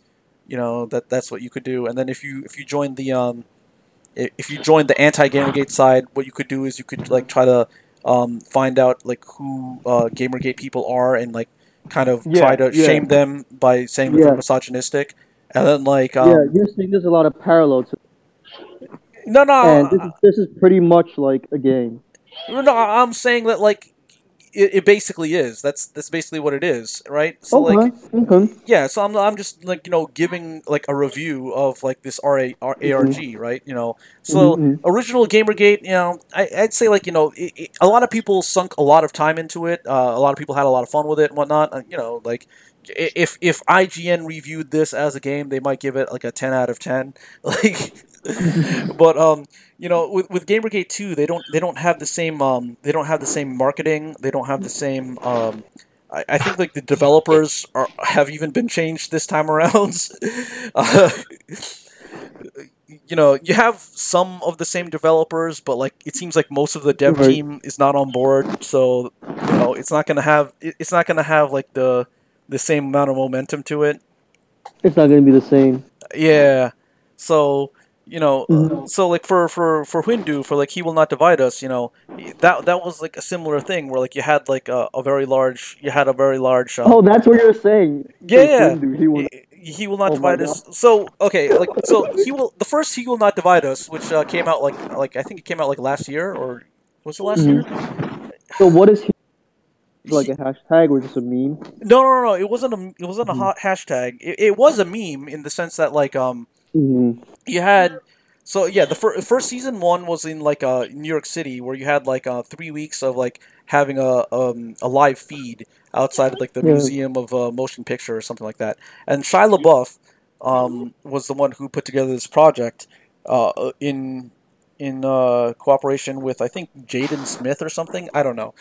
Oh yeah, I heard about that. Yeah, Yeah, we yeah. were So, talking about it so like earlier. people would go there and they would chant and whatnot, and it was like an artistic expression thing. And then you had like a bunch of people from 4chan showing up at night, and like they started like like saying all of these memes, doing all. I think like they did like a karaoke snake eater sing along or something, and then like Holy shit! So yeah, people from 4chan yeah, actually came yeah, out of the woodworks. yeah, and like of course like I wish I was there. I wish I could see the people from 4chan. well, I mean, like they have like archival footage of it on like up on YouTube or something. If you just type in I Hindu, need to watch this. yeah. If Mhm. you like type in Hindu, like so season one is no, I think each week was a season or something like that. So like season 1 through 3 was like in New York City or something like that. So No like wait, no wait. So my guess is like what I imagine 4chan people would look like. I'm gonna well, Google them right the fuck now. okay. So if you want to know who the major characters are, okay, you want to. Mhm. Okay, I only remember a few of the characters. Like, so there was one character was like Jackie That's fine. 4chan is one of the characters. Then there's Jackie. Wait. yeah, and then another one was Paul Blart, Pol, and then Blart, and then another one was Brittany Venti, and then Mhm. another one was I think it was Jihadi Jesus. Um, Hi, jeez. yeah, and then uh, there was also the Milkman, and I think that was actually the origin of the meme that that milk is racist, right? There is 7 episodes of this. In season Holy 1, shit. yeah. Well, each season is seven episodes, I think. So it's like. I mean, there's like 7. There's like 5 seasons of this, I think. No, there's 3 seasons in New York City, and then they moved to I think Albuquerque, New Mexico. There's a season 8. Yeah, because like eventually it would stop being a thing where everybody could go to, and it was just like a flag, and then it turned into a capture the flag game. So, like I think he just put up like a "He will not divide us" flag in the middle of desert or something. So what I'm saying is, if we extrapolate the sales figures of Gamergate 2 to "He will not divide us" 2, like it's probably not going to be as good. You know what I mean? Like it's not gonna have the same level of engagement. So that's like it's kind of like an analysis on this. So like if we could look at the developer stocks, it probably would not be doing very well if they were to try to do this again. You know what I mean? It could also be like a whole like not getting lightning in a bottle type thing. Like you can't really do that. It's like when lightning hits, it hits. But when you try to force it to strike twice, then that's when you start running into trouble. Hmm. I'm watching a Ty Lopez on beef. I have no idea why he's making videos on grass-fed beef now. That's okay. crazy. So yeah, if you look at it, you'll see like some people are like you see them talking about all these different things. I don't know, most of it's not really that important. You can probably just look at the general I'm gonna gist play of what's right going now. on. Yeah, so general gist is that these folks came along and started talking about stuff, and then then they basically created like a new ARG, like a new alternate reality game type thing. Yeah. By Pepe. Yeah, so this is one of the reasons why people are now saying that milk is racist, because you had that guy, I forgot what his name was. He looks like a gay pimp. Like he's this black guy that looks like a gay pimp. And he says that milk is racist, but there was a guy there called the Milkman who would just basically drink milk on camera, and he would say down with the vegan agenda, and then he would also talk about how like milk made him strong because when he was a child he was weak and malnourished, and then he drank whole milk, and that made him strong and turned him into a healthy child. So from that point onward he would just drink milk. And Milk is what? apparently. No, and then the black guy, I forgot what his character's name was, but he was saying that it was racist though because there's a stereotype that black people can't digest milk, which up until then I had never heard of like in my life. I'm like, wait, I used to work at Starbucks. We had black customers order like milk based drinks. Like I don't know where that stereotype comes from, right? Like so, Yeah. like I mean, when you yourself see black people drinking milk on like a fairly regular frequency, you wouldn't think that that's a stereotype, but apparently it is, and that's like that's what that guy was What saying. is this conversation going? He like the guy. Oh, what was his name? The gay No, pimp. I totally understand. Yeah, like he was saying like oh, you guys are coming out here and you're saying all this hate speech, and then like Paul Blart was like, oh, what hate speech are you talking about? I was like, oh, like the guy was like drinking milk and stuff, and like it's like all this guy's doing is just drinking milk. He's like, yeah, that's hate speech, and I'm like, and he gave that explanation of that stereotype, which I've never heard before. Isn't it calling it hate speech? Hate speech. No, see, it's like if you've ever seen the movie Undercover Brother. There's a scene where the undercover brother gets hypnotized and he gets turned like mentally white, and then he becomes like he then like eats mayonnaise, which is like a stereotype that specifically black people have about white people, is that white people like mayonnaise. Even though like growing up I had never really heard that stereotype. Like so like I thought it was kind of weird, but it's like among black people that's a stereotype they have of white people. It's kind of like how Italians they have like specific racist terms for black people that no one else use, right? But it's like specific to Italian. Yeah. The YouTube channel that has the episodes is called Internet Historian, and he just started a year ago. Has like 1 million followers already. Oh, Internet Historian. He uses that like that meme picture as his avatar, like the elderly gentleman who has like the coffee or whatnot. Hide the pain, Harry. Yeah. So he covers a lot of internet history, and he talks about he will not Yeah. divide us, but I think he puts a lot more emphasis on the capture the flag portion of it, which is what happened after the live streams where everyone could just participate and started getting taken down. That's what we could do too. I mean, a lot of like internet knowledge, and we put that into like videos. Let me see how many he has. What I would like to do is I would like to create a similar channel, but just have it like have a lot of inaccuracies in it, like a lot of factual inaccuracies, and then not have any like distinction between what is real and what is not real, and kind of just leave it up to the viewer to try to figure out like what is an actual thing that happened and what is not an actual thing that happens.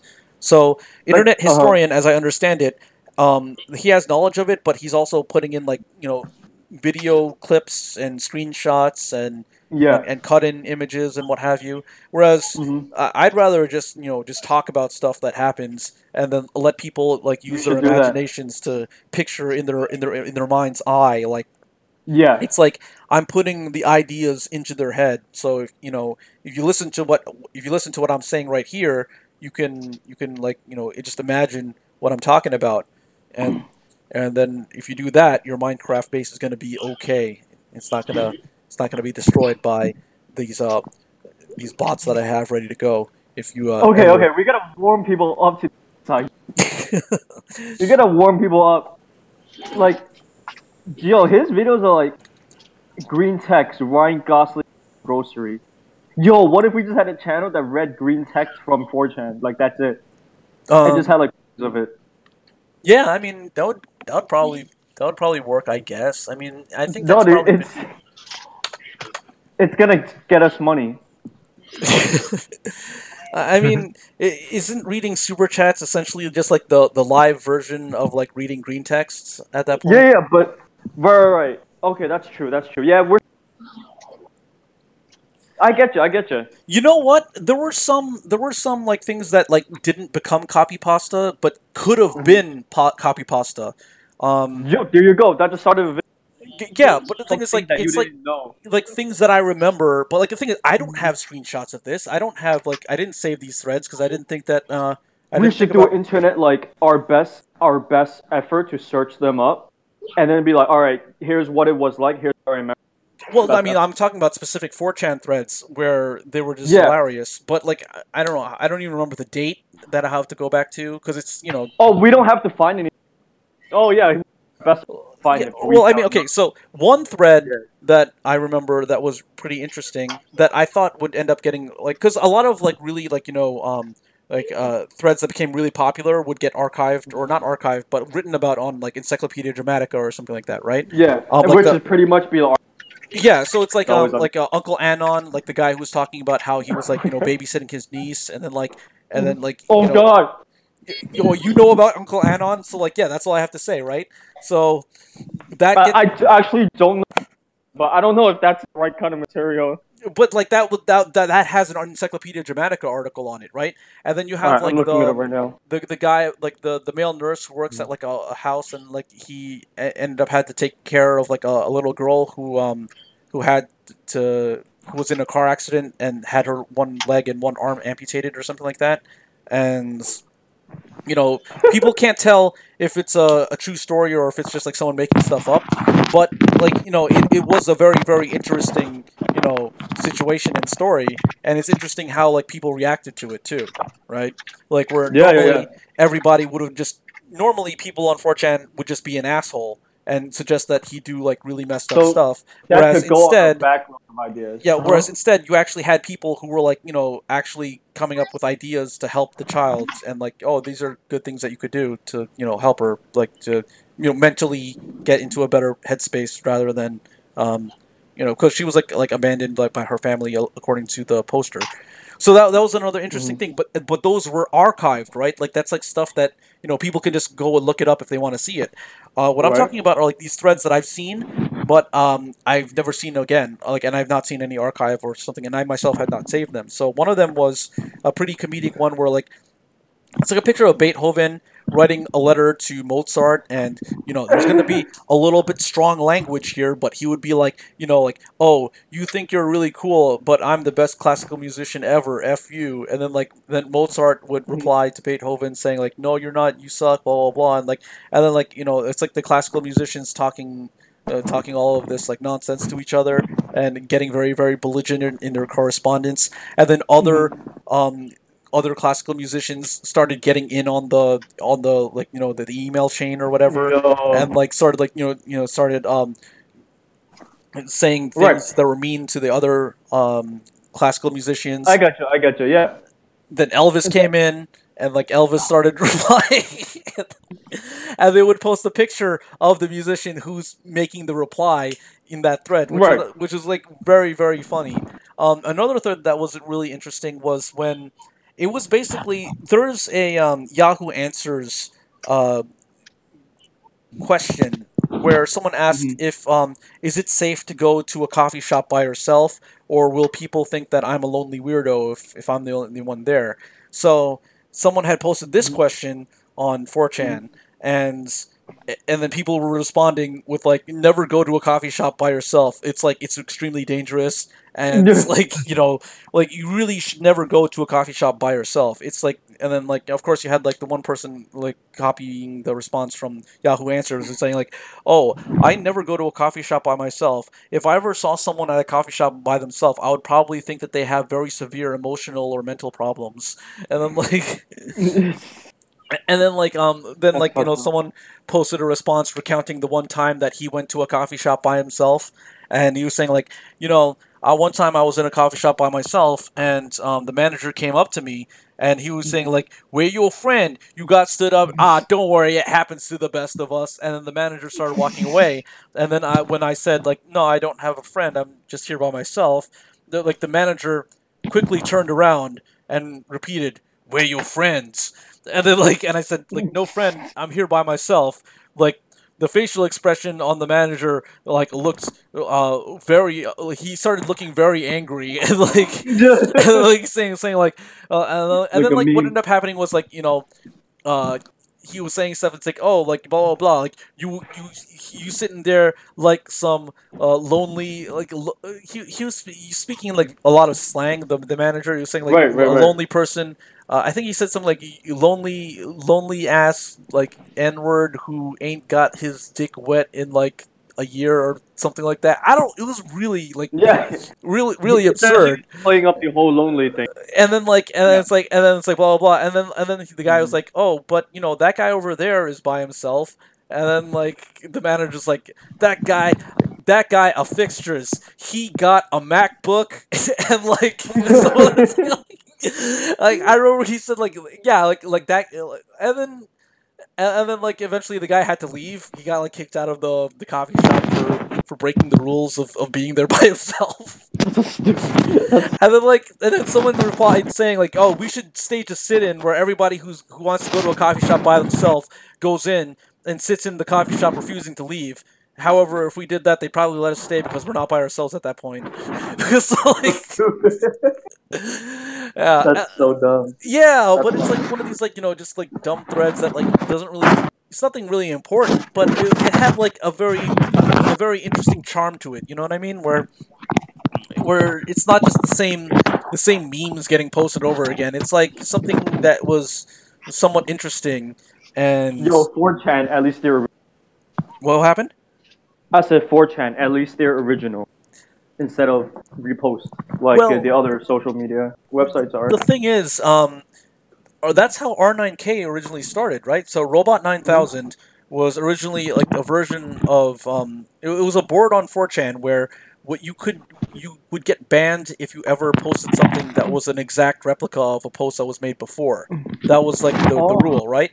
And every time you broke that rule, your ban would get doubled. So the initial ban was 2 seconds, and then if you broke the rule again, you would be banned for 4 seconds, and then 8 seconds. Right. So it would always double. And soon it'll be because it doubles, it'll be a year or Yeah, so you can't post a single word response because most of the time that will have already been posted and that'll get you a ban for however many. Dude, you seconds, should make a YouTube video review about.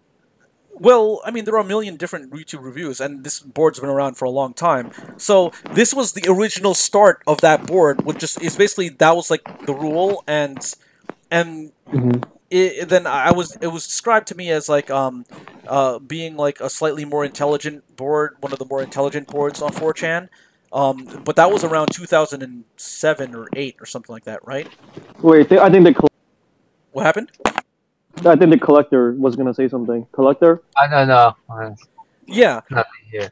So Oh. what ended up happening was like as time progressed, like if you look at it today, it's nothing like that. It's just a bunch of like like incels where now that the term robot is like also like somewhat synonymous with the term incel, where the robot is what they refer to people who post on there, right? So like how they would refer to people as like socks or gulls or whatever. They were robots or the R9K posters, and from that Radio Prozac, that podcast, the character Dewey Donovan was R9K personified. That was how he was introduced, right? He's the leader of the Incel Coalition, and he's R9K personified. So That's great. it's weird how like a simple rule like that just kind of just like evolved into like this weird board of incels who like I think that they kind of have what's that guy's name? Oh, he was like a school shooter. Like he was like an incel school shooter. The white guy. No, he was half white. He's half white, half Asian. Oh, actually. okay. Was it the guy who made a YouTube video of himself? Yeah. He had a manifesto. I don't even remember his. Elliot Rogers. There he is. Yeah, that's it. Elliot Roger. Yeah. Like he's like. I think he's like one of like, the people that's like kind of like really heavily associated with that board. Amazing. I don't know, like there's like a semi-parodic version of like communism that they tried to push called like a Rogerist Marxist theory of like communism or whatever, where they wanted to like seize the means of reproduction and and look, yeah, so. That guy, actually, I read his manifesto one day, like, it was really messed up. It's essentially a diary, and like, around, like, Was it like a 14-year-old diary?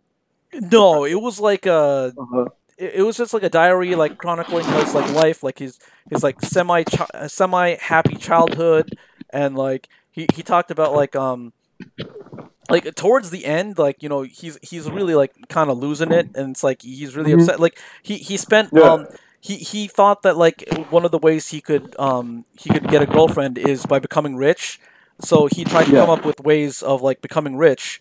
But instead of like focusing on school and studying and then having like little side projects that might turn into like businesses someday, he decided to not study at all and just spend a lot of time trying to think of an idea of an invention or something that would make him a lot of money, and then he couldn't come up with anything.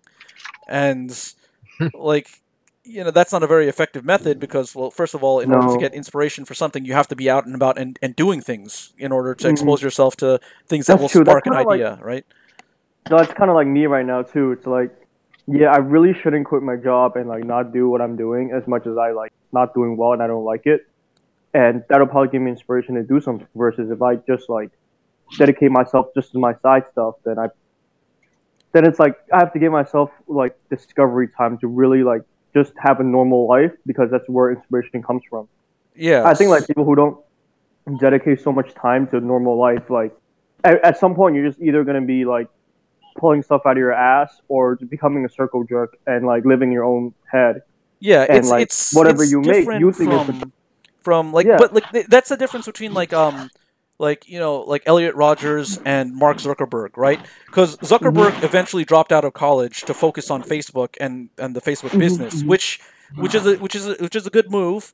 But the thing is, until it's funny how you compare those.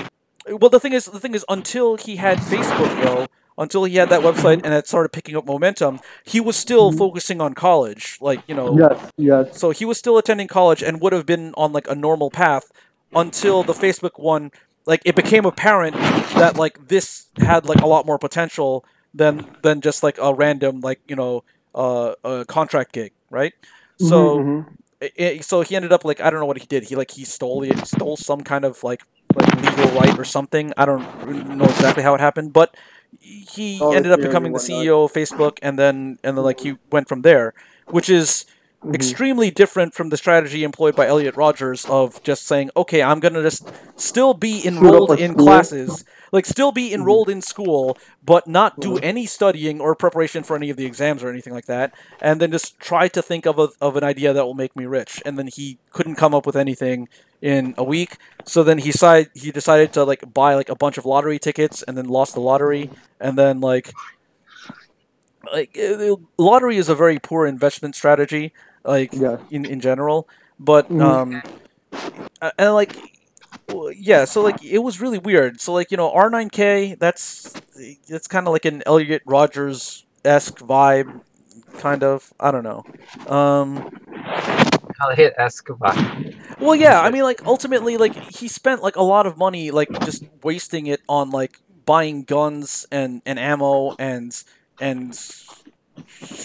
I don't know, a lot of not. He literally could have just like bought a ticket to Las Vegas and gone to the Bunny Ranch instead. That would have been a better experience for him, I think.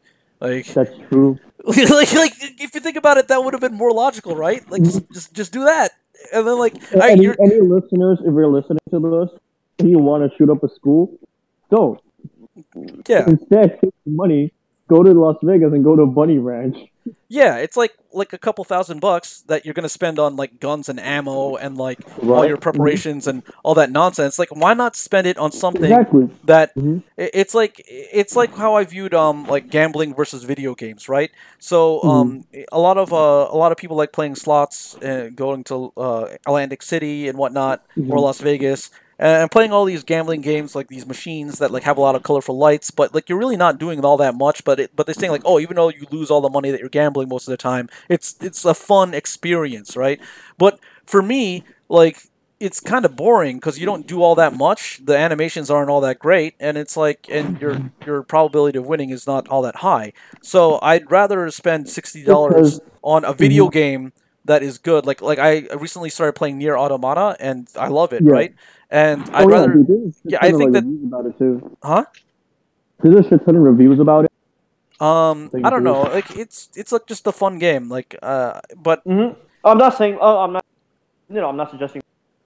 I mean, I watched a impromptu. lot of reviews. Oh, I would if I were to play that game and dedicate time to it. yeah. The That's thing all is, I'm saying. like in Mm-hmm. general, like a game like that, because like games like that are kind of rare, where like it really like has like that level of fun. But Yeah. but when you I can think. find one like that, like even at full price of like $60, that's like I think $60 better spent than on a slot machine where like you just see something spinning for about like 15 minutes, See. right? See. Like, Let me be like devil's advocate for that, right? So I guess this could be part of growing up is that I began to learn people like easy things when they want to have fun, when they okay, want to like do things. yeah, yeah, I think their mentality is that I already work so hard at work. When I'm having fun, it should be like no effort at all.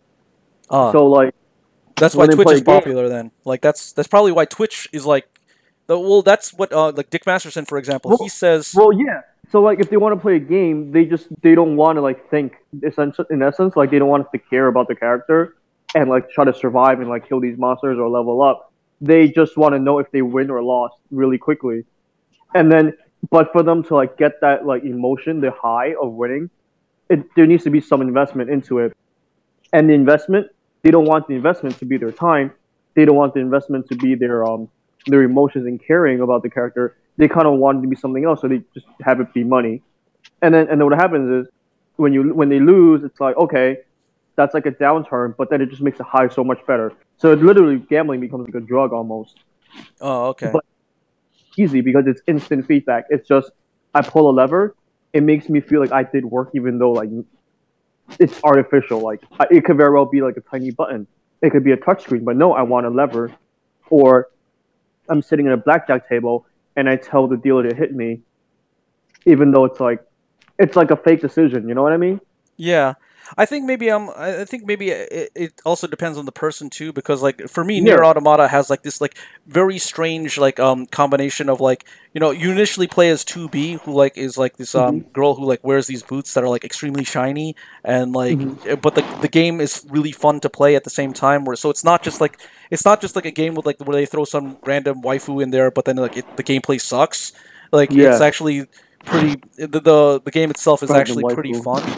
Um, Yeah, I've heard like great reviews about that one. yeah, Well, I mean, there are as some. video game players, we're definitely like, I think we're definitely different from people who gamble because we actually like invest ourselves and we like it's almost an art form. We like to know the intricacies of it, the ins and outs, to like explore it and like it. Whereas Well, I think like populace who likes like gambling is just like I just want a quick high, which is something I can't relate. I'm understanding now because I think people are just so fucking like really. I don't know. They want easy things, is what I'm saying.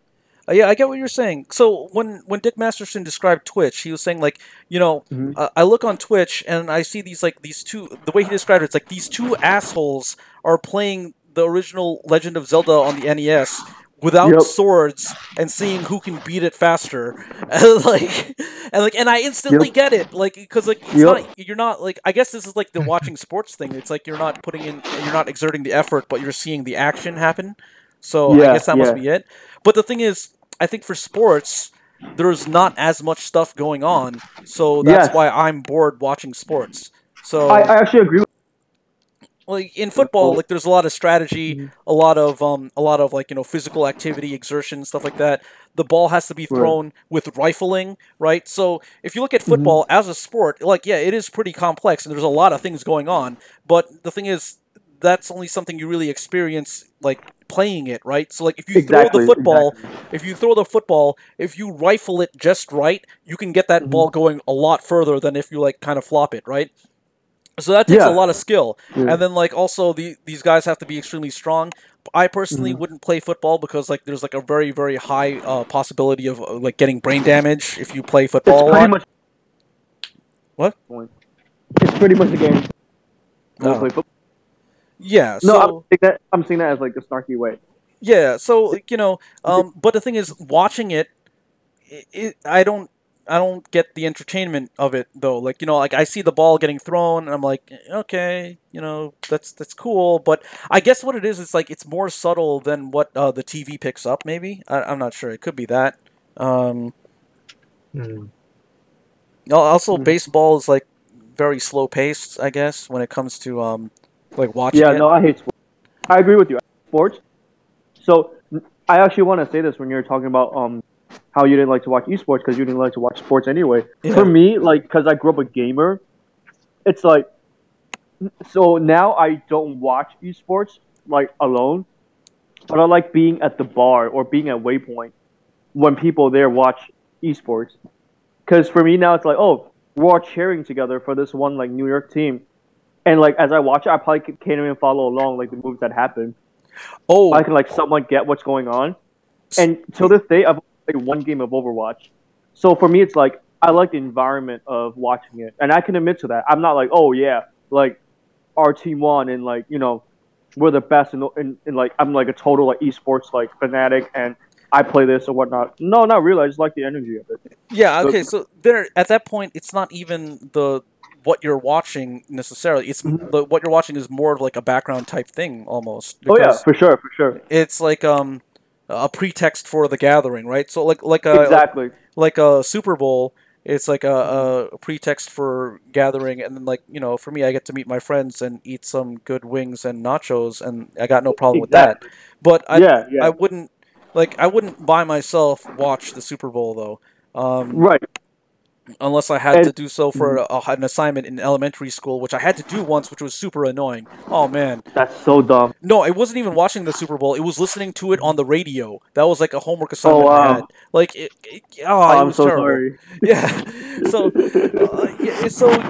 it was just, that was pretty messed up. But I guess if you're like at a bar. Hey, look, but of all like get for homework though, like it's that bad. Like to listen to Super Bowl, that's not too bad. At least it's not like read this fucking like thick ass book called what is it, Jane Eyre or whatever. No, I think Till it was this day, like I you had fucking to hate listen Jane to it and also like do worksheets on it or something. It was like you had to like answer. Oh god. I don't know. It was like some kind of weird like Yeah. writing exercise. It's That's funny because it sounds like the teacher tried to be like creative there and be like, oh yeah, let me be relatable to these young children. it's like, oh hey fellow kids, you know. Yeah, let's- hey let's- fellow kids. yeah. There was actually a subreddit for that, like I think it was like r/fellow kids or something, where it's like they just like post screenshots of all these different like advertisements for that they think it's going to be resonating with the kids these days, but are totally off. Yeah. What's really and I'm saying this because like I kind of want to make a blog or videos or whatnot about it is honestly like whatever is authentic, right? Well, I mean that's what's popular right now is like things that have a very authentic feel, right? And Like I took people really connect with what's authentic, and then like a lot of marketing companies see that and they're like, oh, people really connect with what is authentic, so let's pretend to be authentic. And then like the people who do all right. So as a marketer right now at my very company, and I guess we don't even market to the mass public. We kind of market to businesses. But I like the parallel is that a lot of marketing is also like you got to do the marketing without having to like have a conversation with the HR department of your company, right? yeah. So, and you got to do it in such a way you can convince your 50-year-old boss that this is a good idea in a way that he can. So, what ends up happening is that you just get this lukewarm kind of like marketing where you try so hard to cross boundaries, and at the same time, you try so hard not to cross boundaries at all. And it just becomes like really weird crap. Does it make sense? Like, yeah. For example, it's like, like they were like, okay, we'll use these aspects of relatable clips that people watch on YouTube. Like, oh, look at this silly thing, the guy on a bicycle. But we really can't go overboard and be like, I don't know, do like the Pepe meme or something. Well, here's the thing though, like it's like people understand advertising and that it exists, and people use this to support their whatever creative process, right? So if you were to take a look at like a Linus Tech Tips, for example, it's another YouTube channel that does reviews. And, I'm aware. Yep. Yeah. So like when beginning of his video, he's talking about something, and then he's saying like just like our sponsor, and then he starts talking about the thing. So he's like being very blatant about like the advertisement that's in there. It's like he's being upfront about it. He's not lying to you, right? Like whereas if you look at right now, there's this huge controversy with BetterHelp, right? It's an app that's or website or something that's advertised as like a thing to help you with mental health. They'll pair you up. It's like an Uber for counselors where you can talk to something, right? But the thing is, there was a lot of shady business. Like their terms of service like include like they'll like retain all of your personal information and may share it with third parties or whatnot, which is the exact opposite of what any other like mental health care professional would do, because there's this law called HIPAA where you basically have a doctor patient or medical professional and patient confidentiality. So if you see a therapist in real life, in a real that's like a real therapist, all of that is confidential. So if you ever talk about something that you wouldn't want anybody knowing about, they can't tell anyone without like a very very heavy thing going on, such as they get subpoenaed by a court or something like that. You know what I mean? Yeah, or they lose their license.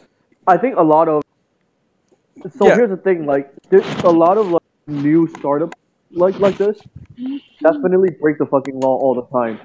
But their way of getting around it's not the platform that's breaking the law. I mean, well in this case it is. I'm saying like what we were talking about last time too is Airbnb is super illegal, like throughout like a lot of states basically. Yeah. But yet things still go on. I don't know why. It's like, and the thing is, like, they basically like shift blame from the platform. Like, if the government they sue Airbnb, or just like, oh well, it's not us. We don't, we're just a website. We don't hold any of the properties. We don't rent them. if anything, it's these people who are breaking the law. So people, if they sue the people, they'll just be like, oh, it's not me, it's the website. Like they shouldn't have let me done this, and it just becomes like a, like you don't know who to sue kind of thing. Yeah. Or if any government official is looking into it at all, if they give a fuck, right? And it's like there's these laws in place where people, like, if we're to do something that, oh, we think there's this law that'll kind of make it illegal for us. I mean, is it really? Can we like go around that almost? I'm not saying break the law or like be a murderer or rapist or like do those crazy things. I'm saying like honestly, a lot of laws are in place. Just it's like let's question it. You know what I mean? Oh, like a lot of laws are put in place to protect like big businesses that have basically lobbied for it. So Yeah, you can kind of come up with a way to circumvent it.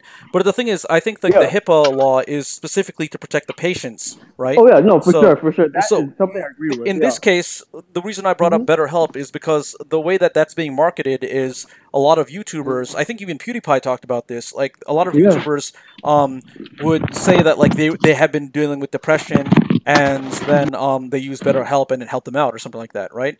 Yeah. And of course, all the shady practices aside, that kind of marketing is a little bit less direct in the sense that like instead of saying like, oh, they gave me money to promote their product, they're Yeah. kind of saying like they're kind of trying to give that veneer of like personal touch to it, saying like I use this Yep. product myself and like Right.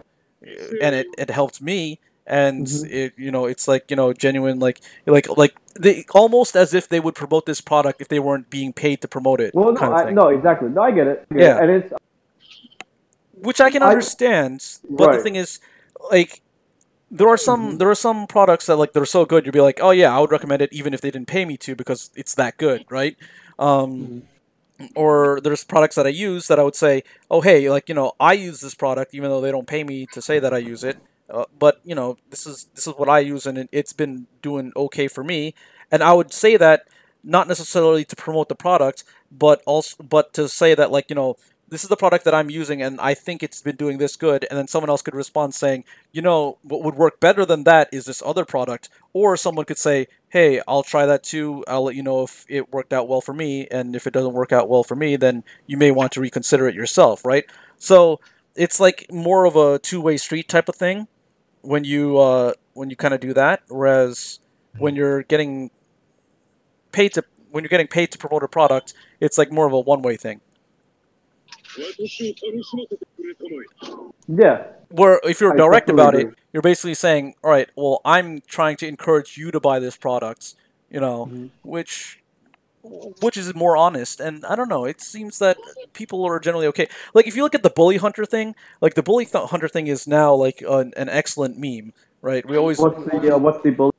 the bully hunter was like a bunch of some kind of headphone company, and I think like two other companies like joined together to create this bully hunter army, which is like essentially the most asinine thing I've ever seen.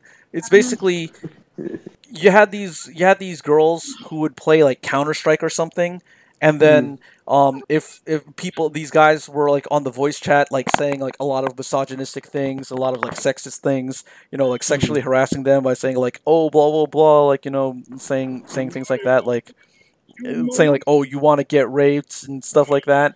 And then so like this person's being harassed, so we're going to dispatch one of our bully hunters, and then like that girl who's one of the bully hunters like goes in Counter Strike and then sneaks up behind the guy who was bullying the girl and like stabs her in the back with a knife, which is what people do in Counter Strike.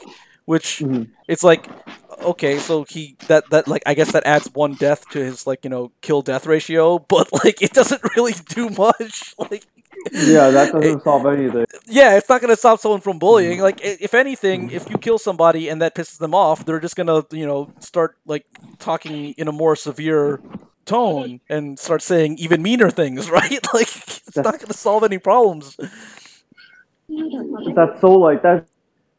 And it's also not even like that it's like a video game. It's not a consequence for them. And if it was an esports type setting, they probably would have been ejected for like unsportsmanlike conduct. So it's not an esports thing, and it's like some kind of random like generic game or whatever. So them dying in that game is not going to matter.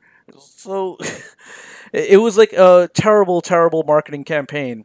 Like if they wanted to market a video game, they should just contact us if they want to do like a video game ish type marketing thing.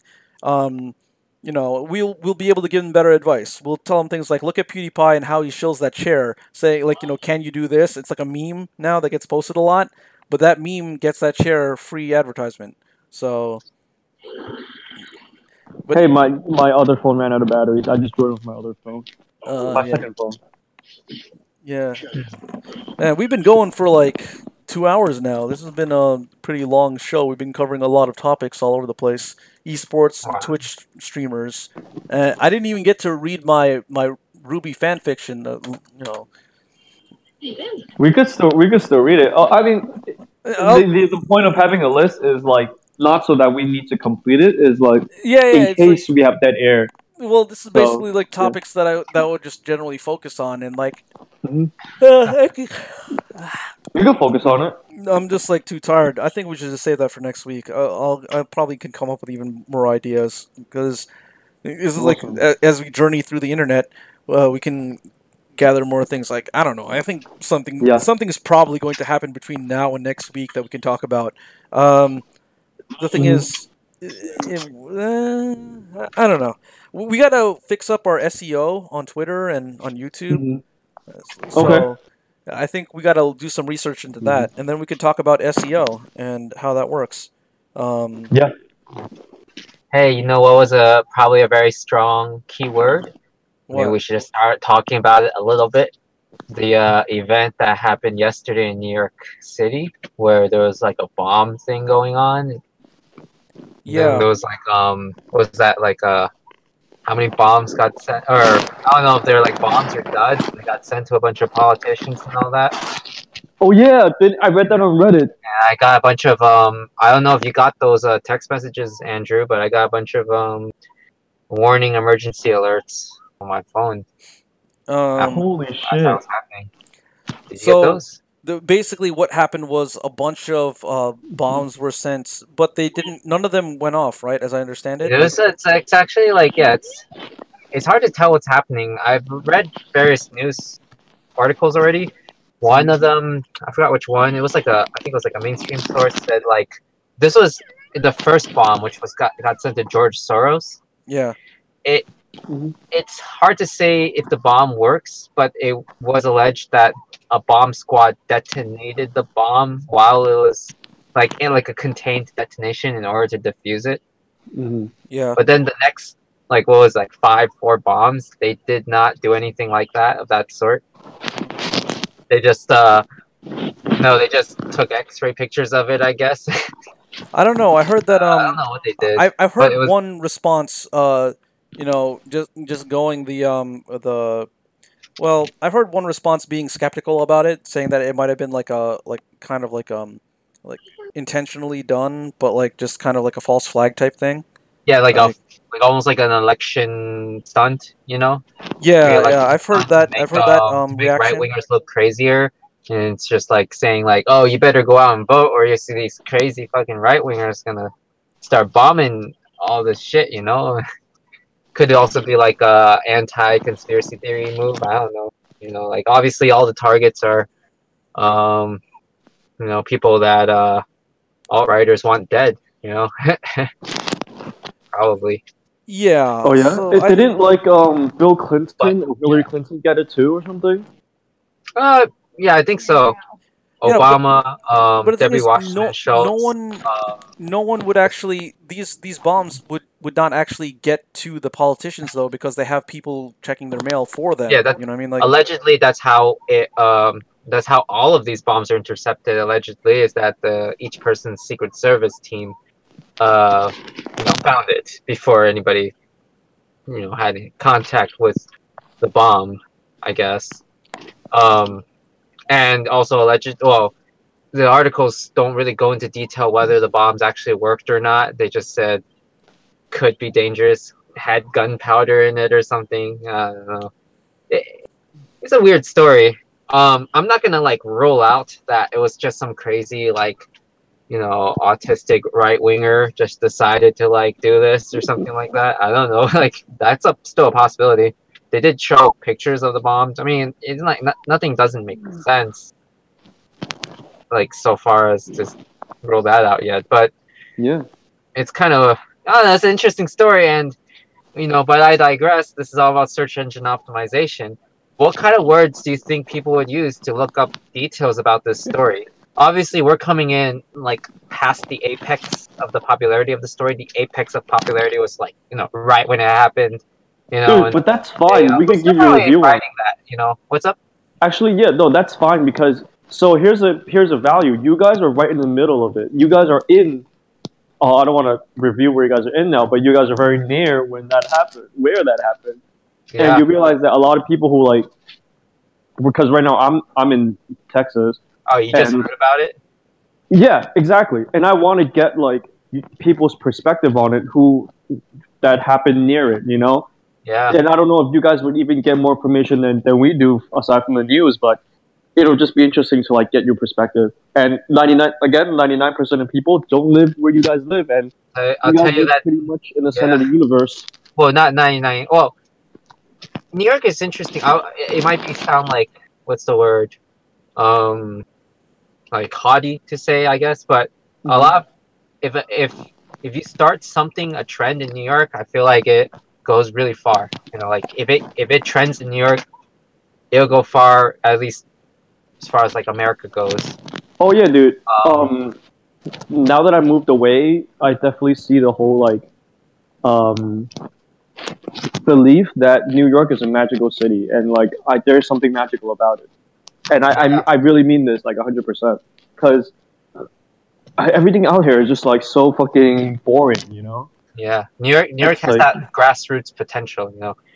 That and grassroots potential. At the same time, you have your douchebag financial businessmen in the financial district, but it's like people come to New York for different reasons, and it's like that's the reason why rent is skyrocket high and all that. Yeah, it has the grassroots potential, but also there are a lot of forces which have squashed that potential and have controlled it. I think, but I don't know. New York is a good place. How so? See, that's something I would like to.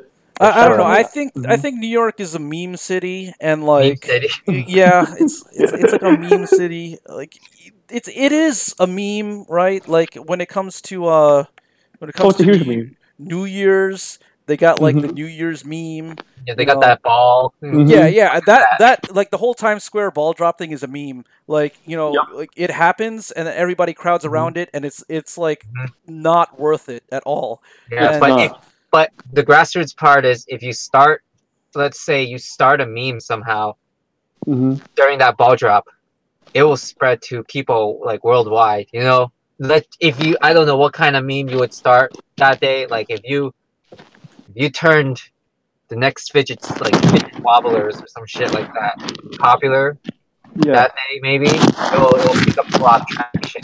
Yo, how good have you gotten with Blender? Because what we could do is we got to Photoshop like the ball drop tower into like a giant fidget spinner coming down, and then we'll post that on Twitter. We'll tweet that out. Hashtag NYC. Hashtag Meme City. Hashtag Center of the Universe. Right? Yeah. And then we'll try to hijack all the hashtags just to bring attention to this show where we just talk about our personal lives and that's so good. Yeah, Yo, Oh, anybody boys and girls listening, this is the third or fourth podcast.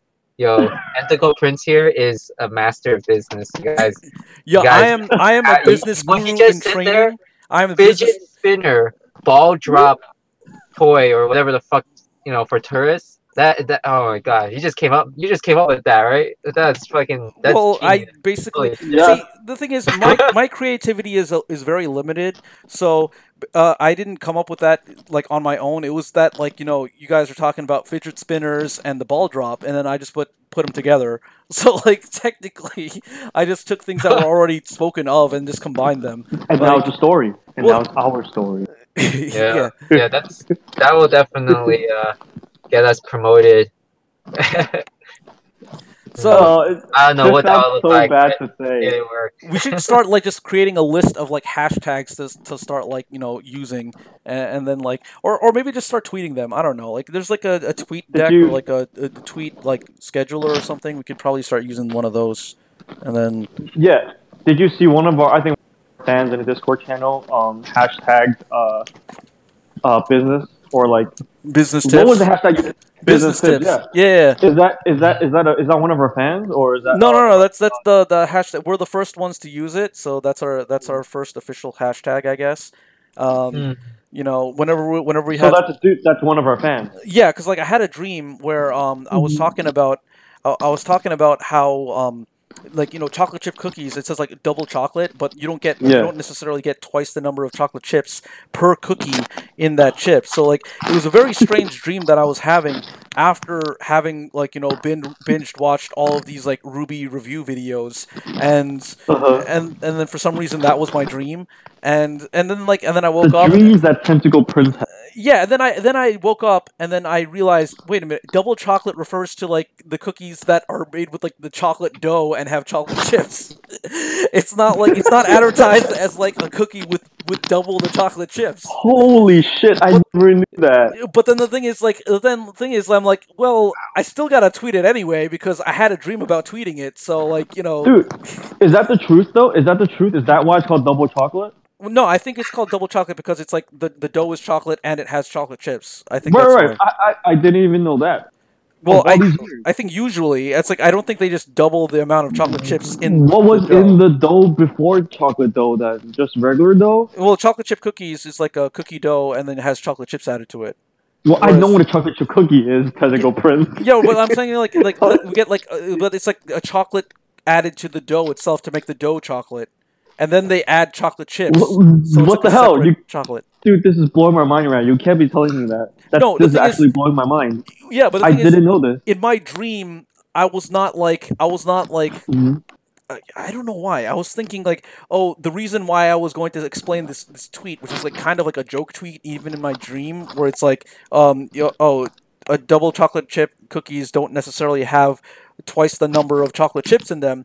And I was thinking because of like I was talking about like standard normal distribution and like probabilities and stuff like that. And it's the way that like chips are just like thrown in there, you're not necessarily going to get twice the number of chips per cookie because some of the chips may be more in one cookie than another.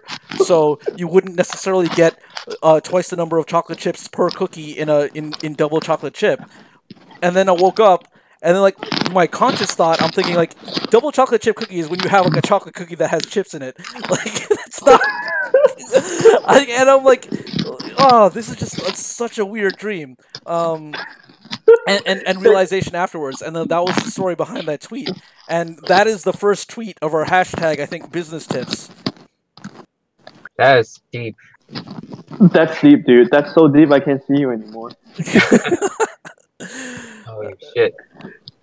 What if, alright, to any of the boys and girls listening who are kids, in your teens possibly at this point, please confirm whether or not you knew this fact, that double chocolate meant there's chocolate chips and there's chocolate in the dough, because in my 27 years of living on this planet, I did not know that. Oh. Well, I think we gotta make that a Twitter poll. Like, we could just like make a poll on Twitter. Like, did you know what double chocolate chip means? Mm-hmm. Well, I knew what it meant, but I never realized the false advertising because it's not actually doubled. See or they use the word double chocolate chip. You think the chocolate chip is grouped, right? Mm-hmm. But no, but the double refers to the double chocolate. Yeah, would be not an actual doubling. It's more of a extra chocolatey chocolate chip cookie. Yeah. This is kind of something I would never think about. Yeah. Well, the thing is, like, this is a dream I had after binge watching the Ruby commentary. Ruby reviews, rather. Yeah. What's the connection there? What's the connection between Ruby and double chocolate? I don't know. I think it has something to do with like the the commentary, well, not the commentary, because the producers of RWBY had commentaries like that were given on the show, and the reviewers, the person critiquing the series, like every time the commentary, like they gave a commentary on a specific scene or something, it made the plot make less sense because their explanation of it just made the logic behind what everybody is doing like less logical, right? So That's awesome. yeah, so I mean, it could just be specific things, taken, and applied, and leaving out the actual coherent one to make them sound even worse. But it's still more entertaining to watch, though. What the hell is this dream anymore? Is this so? It's so random. This is so fucking random, dude. Yeah, I mean, That's like awesome. I also fell asleep listening to a YouTube channel, Spray. Like he's a YouTuber that plays video games. Peak Asprey. Yeah, so his name is Christian Asprey, and then like people always say like, "Hey, you spelled spray wrong." It's like, no, that's his last name. That's how it's spelled. And then the only reason why I subscribe to him and watch his videos is because he sounds like a friend I had in high school.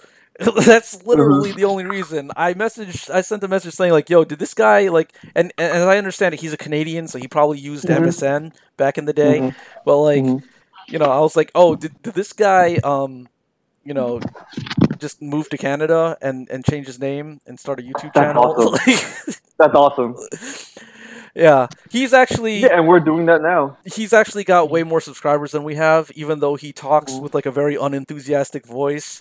And but the thing is, he does make sarcastic quips that are very, very entertaining to listen to, and very similar to the ones my friend would make, the one who moved away. So what's interesting is he did a playthrough of one of the horror I guess remixed versions of Pokemon, like like Pokemon Dusk or Invasion or something like that, like where you play as a guy who has a gun. It's like I think it's based off a creepypasta about like the origins of Pokemon or something like that. So you're investigating the city where like everybody disappeared, and then like all of these like animals have gone wild and started attacking people and having superpowers and stuff.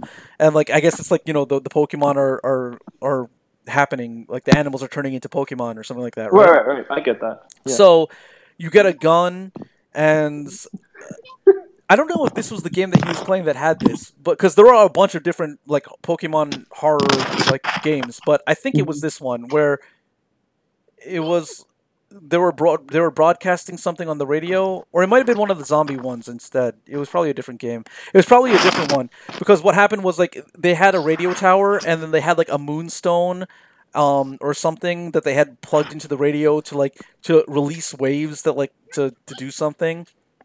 Okay. Right? And then the thing is like and we got this meteorite, and we attached it to this radio to like to blah blah blah, and then he started chuckling. He's like, I like how they happen to have like the correct cables to plug into that meteorite that just happened to fall from the sky into the radio transmitter. And I'm like, oh, that's exactly the comment my friend would make. So this friend of yours, when we get big enough, we'll find him. We'll give a shout out. We'll give a shout out and be like, hey, if you're listening to this, Tentacle Prince. Yeah. We'll track him down, and we'll try to get him on the show. Yeah. We'll be like, yo, once we get big enough. Yep. We got to work on our SEO like crazy. I'm looking at our view statistics. Like, yeah, we got one person. I'm pretty sure this is me that's watching. One person. Hey, well, I mean, I have the studio open, huh? In the internet industry, they have what were like two types of products, so to speak. Where our podcast is a product. You have like evergreens, is what they call them, which are like consumable media that will, generate views like throughout the years. So, like for instance, if we did like an in-depth analysis of some historic event, it would be an evergreen, because that would be relevant. Yeah, but a current event is not going to last like that. Yeah, but we could also talk about the other way to generate views is usually to talk about trending things. So I don't know. It's just interesting for sure. idea here. Definitely, because yeah. you have the evergreen like YouTube videos who people watch, Yeah, over and over again. That's not related the to common 10 trends. best foods from Yeah, India. yeah. 7 Top 10 ways ways to to pet your dog. organize your kitchen. You Yeah, know, yeah. And it's those are evergreens. uh Some huh, uh ugly huh. trees, but That's interesting. So I mean, like, so are you saying it's like an either or when we but like do this yeah, when we do usually this podcast where we should have like evergreen things topics, well, yeah, I or mean we should only have that's current events or mix of both. it could happen by accident or Hmm. intentionally. You see, the thing Yeah, is, I'm I think covering. more like we'll see where this naturally goes and what type yeah. we are. I mean, obviously, I think there's like a third type, which would I'm not even sure if there's a third type. There'll be the type where like you gather like a fan base that just like keeps coming back. Obviously, that's I mean, what we've been I don't know doing how that works. today is Hopefully that's us. we've been analyzing different things, and then we've also been reviewing different things too. So we were like, we reviewed some ARGs, some animes, some things, but it's like, but these are kind of like trending things that like trended last year, like Ruby like came Yeah, out yeah. years ago.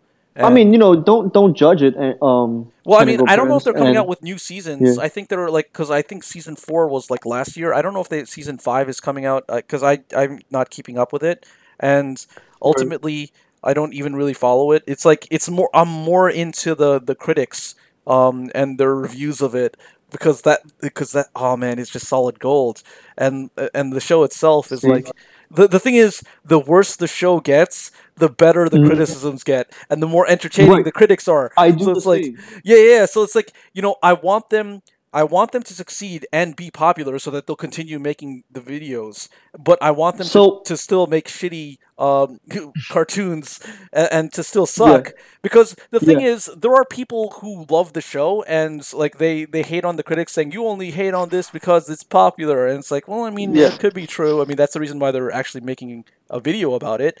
But Right. the thing is, there are people who will like just eat it all up. Like I don't know. I don't quite get it. I mean, I guess like the characters are like, generic cute characters kind of, but you could get that from like almost Uh-huh. any other show. Um, I think the thing is, it's like, well, for one, it's in English, and like you said that like something about like people want to be lazy when they consume their entertainment. So Yep. I feel that a lot of Mhm. people don't want to just watch a cartoon that's in Japanese and read the subtitles. Like they'd prefer it to be Nope. dubbed because it's just easier to Yep. digest at that point, right? Like Absolutely. some people have gotten used to the subtitles, and then like it's easy for them to digest it that way. But it's, Well, I mean, for us, like even for me, I've got used to subtitles. Actually, even though I like subtitles and I prefer it, watching something in dub, I understand why people would find that easier because it's in their language. Whereas obviously, I enjoy watching anime and I have a decent amount of respect for it. Whereas enough so I don't watch it dubbed, oh, and that's my hard feelings on that. the thing is, Because I like don't for watch example, shit anime. well, the thing is, like, yeah, like Dragon Maid got censored when they dubbed it. Like they changed Hmm. like the dialogue in some scenes and stuff Hmm. like that, and like a lot Hmm. of people were kind of pissed at that. And that was a Crunchyroll thing. The Crunchyroll did that. And one of the things that happened, so like when it comes to like the Ruby thing, it's like originally in English, so I guess a lot of Hmm. people like it for that reason. So Yeah, I think one thing I'm worried about between doing my corporate job and doing like reviews is I've I find myself like constantly sort of filtering my words so that it doesn't offend anyone and to make it like diplomatic in an office setting. I mean, we And dropped a whereas couple like f bombs in this stream. Uh, yeah. yeah, exactly. So this for me, like I don't know if my job is kind of like making me be more like politically correct and for entertainment purposes such as a YouTube review or podcast, you want that personality that's like You I want to don't be know if edgy. I'm making You you want got to be edgy, yeah. but I don't know if I'm making this false dichotomy in my head where it's like either or, where it's like, oh, now I'm a corporate drone and I can't have opinions outside of work, and I can't make these videos, or I make these videos, but then I slip up at work and drop the F-bomb for no reason. Oh, But you mean like I don't, you might yeah, subconsciously say something at work or something yeah, like that. Like, yeah. yeah. I might be like sarcastic because it's funny in a YouTube video, but I can't say something sarcastic at work because I'm in charge of like $1 million accounts and I'm marketing for them. And I can't say something sarcastic like that. So like, so it's like, and I'm not in charge of it. I'm just saying like, I actually like I am quote unquote in charge, but then like there's like tons of people on the team and whatnot. But what I'm saying is like I may be making this like false dichotomy in my head where it's like either or, and it Yeah. could be that I could instead see this as an outlet of me being creative in my words and being like open about my opinions, and then have this be an outlet. Whereas at work, then it kind of gives me that kind of yin and yang. Where at work, I could be more. See, as I'm speaking right now, I find myself like looking for the right words so that I don't offend anyone. Uh, It's like I'm feeling like there's like two personalities I feel like I need to develop, which may or may not be the case, or I could just be like fuck, fuck, fuck, fuck, fuck, fuck, shit, cunt, bitch, oh, actually, what I was thinking fuck is, turkey. I Yeah. was thinking that like, okay, on Twitter, I think like because of the way that they that you could get in trouble, you should probably be clean on Twitter. Uh, Mm-hmm. so that's what I think. And then like in terms of YouTube, like if you use a video, I think that since you got your pseudonym, you could just basically try to like have like a personality kind of attached to that sort of. I mean, Uh that could huh. even be like your real personality, because like I mean, like when it comes to Right. what is really you or not really you, that's Mm-hmm. I think it's a little bit complicated and it's a little bit Yeah. unnecessary. So Uh huh. I think that as long That's as good. you don't have something that you constantly say. I think it comes down to like kind of like a muscle memory type thing, right? So Mm-hmm. if you constantly drop the same phrase, like you might actually end up saying "see you next Tuesday" at work, and then like that's like you're saying "cunts" because it's like the letter C, the letter U, and then the next Tuesday is like abbreviated to NT. Oh yeah, It's like yeah. No, and yeah, I get what you're. That's what I'm afraid to. You know what I'm saying? That's what I'm afraid that'll end up happening. But but should I be afraid of it happening? And I would definitely, obviously, even in any entertainment thing that I do, any video or even this podcast, I'll try to refrain from bombs and whatnot. But even like we touched on like political topics, right, where I have opinions about, like at work, basically, like I will never like talk about politics or or like show my strong opinions on something. Like I'll be like, oh, that's stupid. But even at work, I can't even say something is stupid. I gotta like suggest a productive alternative to solve the problem. It's kind of like different attitudes. You get what I'm saying? yeah, I guess the solution is basically just be thinking more actively while you're at work, Yes. and then more relaxed Yeah. when you're doing your videos. That's what I would do, because when I'm at Uh-huh. work, yeah, I tried. I never bring up anything political. But the thing is, like sometimes some people start talking about political things, so Mm. I try We were to talking either. about political things when we did our one of our jobs. Well, no. I'm talking about like the other people in the office, like Oh yeah. yeah. I So understand. Yes. some of them are bringing stuff up. So like a coworker of mine Uh-huh. was talking about like something about he was watching a video, and then like he started talking about Mm-hmm. Republicans and Democrats and stuff. Yeah, So yeah. I And you're like, whoa, whoa, whoa, let me be careful what I say here now, yeah, right? yeah. So at that point, like when Yeah. I'm at work, I would just be more conscious about like what I'm going to say, or like if someone's saying something, I'll be all like, okay, I'm Mm-hmm. not really going to talk about this topic. I'm not going to tell them that I don't want to talk about it. So I'll usually stay out of the Mm-hmm. conversation, or Yeah. try Mm-hmm. to change the topic in a subtle way. So I Yeah. think that the solution comes to just being more conscious when you're at work. But I mean, when you're at Right. work, you're already going to be being conscious anyway because you're paying attention to things that you're doing. You're not going to be just kind of um, not thinking as you go about your day. Well, which is Whereas, a problem too. Like right now, I haven't been thinking while I go about my day, which explains how terribly I'm doing at work. uh, But that's a different issue. I get what you're saying. well, yeah, I mean, like, also, I don't Hmm. know if I mean, like, Yeah. I mean, like if you're working on like a marketing campaign, or like you're soldering something, or you're designing something, or because Yeah.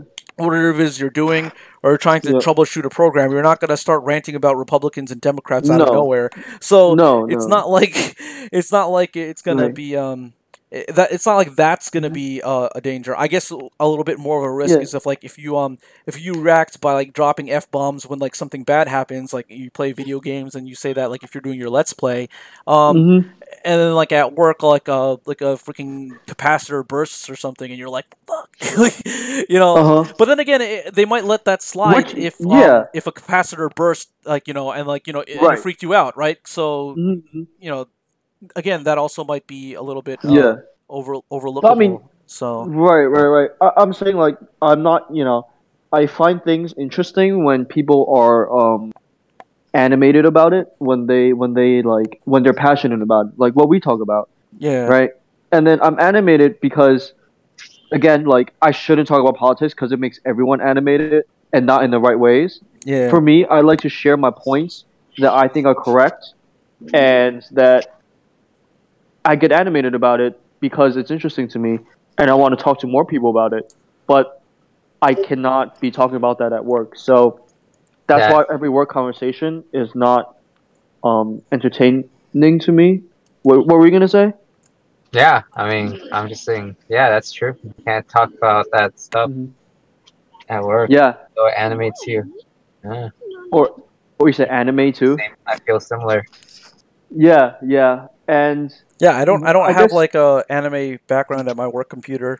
I just have one of like a duck, and like yeah, yeah, pretty much. Which I think is an interesting like topic for us to talk about is like that too, like kind of like hiding your weeb self. Not even that, like or like the fact that I play video We're just games. talking. I thought you were using the word animated, like the adjective. I am. I'm using Oh it yeah, as an okay. adjective. I thought you said anime. Oh, But it's no. along the same vein, right? Like I wouldn't talk about, oh yeah, like I Yeah, you watch, wouldn't talk about anime with people at work either, unless they're a big yeah, week too. Yeah.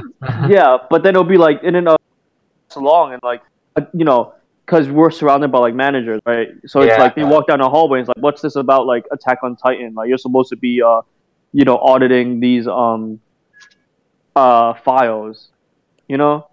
So it's like it's obvious that anyone who like overhears this within earshot is like obviously it's not work. So it's like Mm. yeah. So I guess the lesson here is don't look for like friends at work is what I mean. Well, I mean there's friends I have at work, right?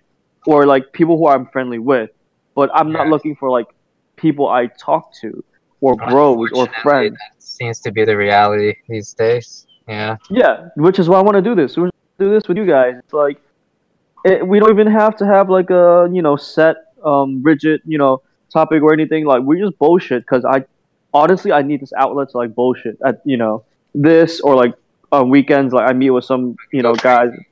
yeah. Huh? Otherwise, just gonna drive you crazy. Dude, otherwise Call I'll in. literally be a corporate drone. Like Yeah. that's it.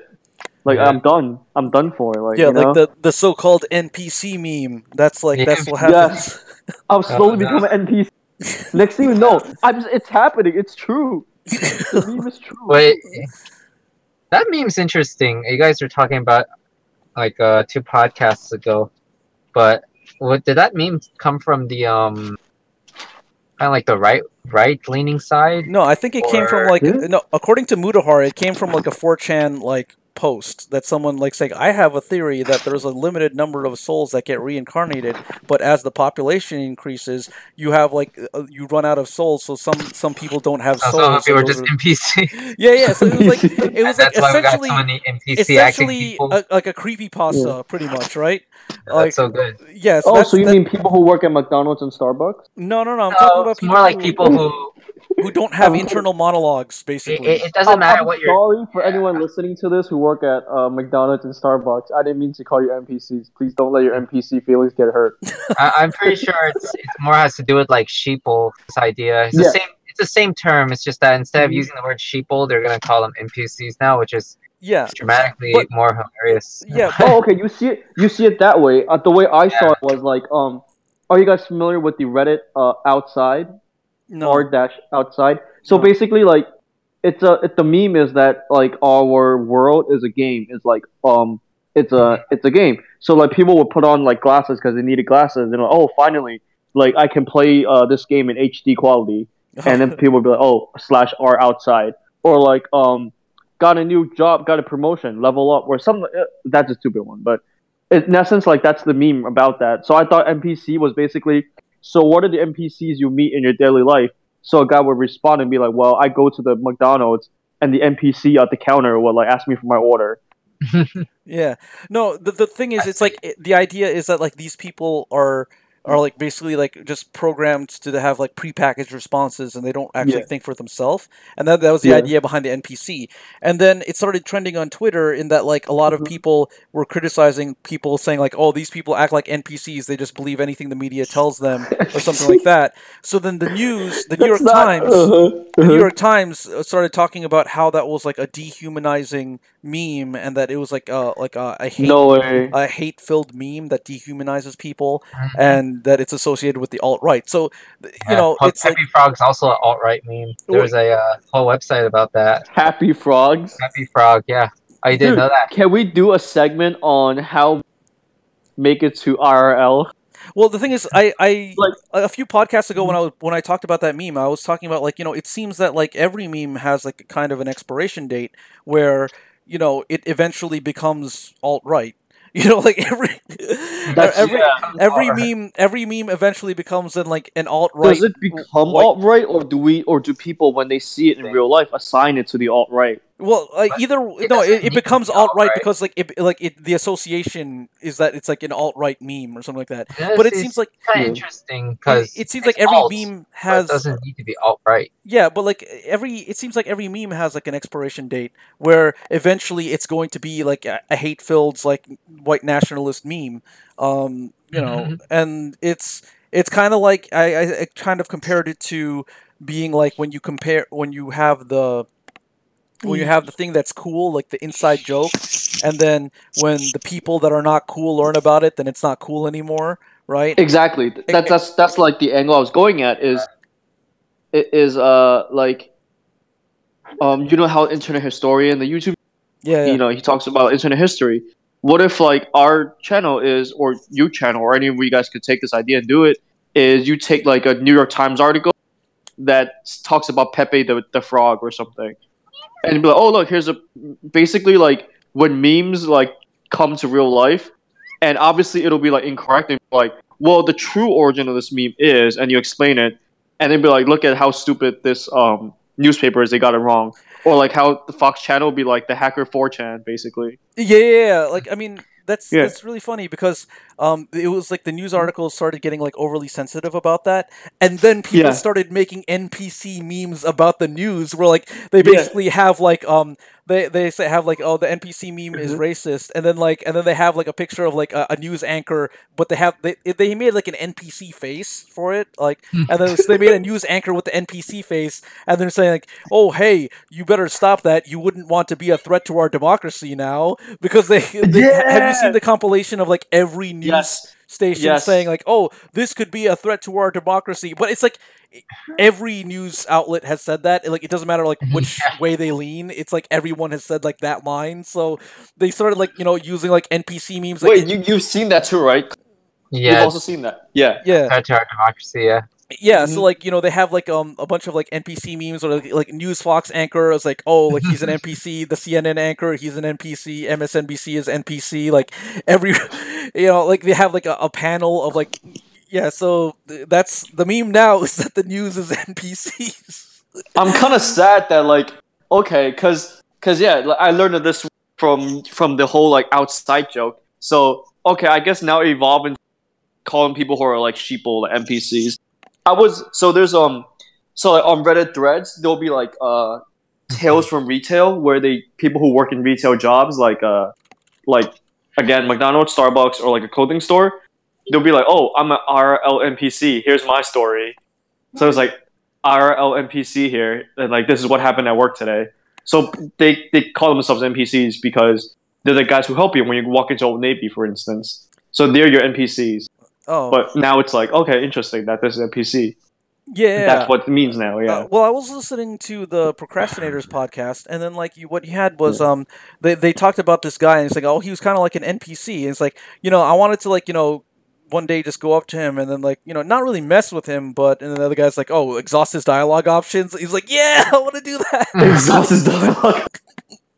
Yes, actually, that's genius. See, like, just ask him questions to see like how much like shit he can rationalize away. It's great. That's the thing though. Like if you let's say you're dealing with social anxiety and you gotta like get over talking to people. Like that was the thing though. Like you see like the big error of Elliot Rogers is that like he was always waiting for a woman to approach him, but that's not how it goes, right? You got to be the one to do the approach, and one way to get over that feeling is because you're gonna feel anxious when you approach somebody new because you're not used to talking to new people, and it's like it's just like a kind of like a built-in like defense mechanism. But what you do is you get an objective, which is like I need to exhaust dialogue options of all of the NPCs I can find. So you go around that with that objective, right? And then like when you start talking to someone and then eventually like you can't really get them to say anything interesting, then you're like, okay, I guess I've exhausted all their dialogue options, and you can go find another NPC. Or if like you talk to somebody and then you end up hitting it off with that person, then you found another player character. So like that's actually what I did for hitting on women. And I gotta start doing that again. So it seems interesting where it's like it's a game that you play with yourself. Yeah. See, they have what is it called? They have a game, an app or multiple apps on the App Store for phones, like the Life RPG, where like you can put together like different skills or like levels and experience points and stuff like that. I mean, it's essentially like I think it's kind of like a template for Microsoft Excel, but it's an app. So yeah, I think we could probably do one of those, and it's like we could just have like let's start a new hashtag about it where it's like like an NPC quest or like kind of some kind of quest that's like a dialogue quest. That's what we'll call it, where basically we are like kind of like a socialers where we have to go around and the objective is to exhaust all of the dialogue options of all of the NPCs that we can get, and and this is going to be called this is our the dialogue quest. Okay, let me tweet this out right now. Dialogue quest, do it. Or a new ARG that we're starting here. Our original Business Boys ARG. Yes. Hold on a sec. What is it? What is it called again? A dialogue quest. You said dialogue quest. Dialogue quest. Collector, do you agree with the name? Sure. Are we going to get banned from Twitter if we use hashtag NPC? Do you think that we'll get banned from Twitter for using hashtag NPC? Because I think no, of course not. We're talking about video games. We're talking about video games. Yeah. We're talking about video games. Wait.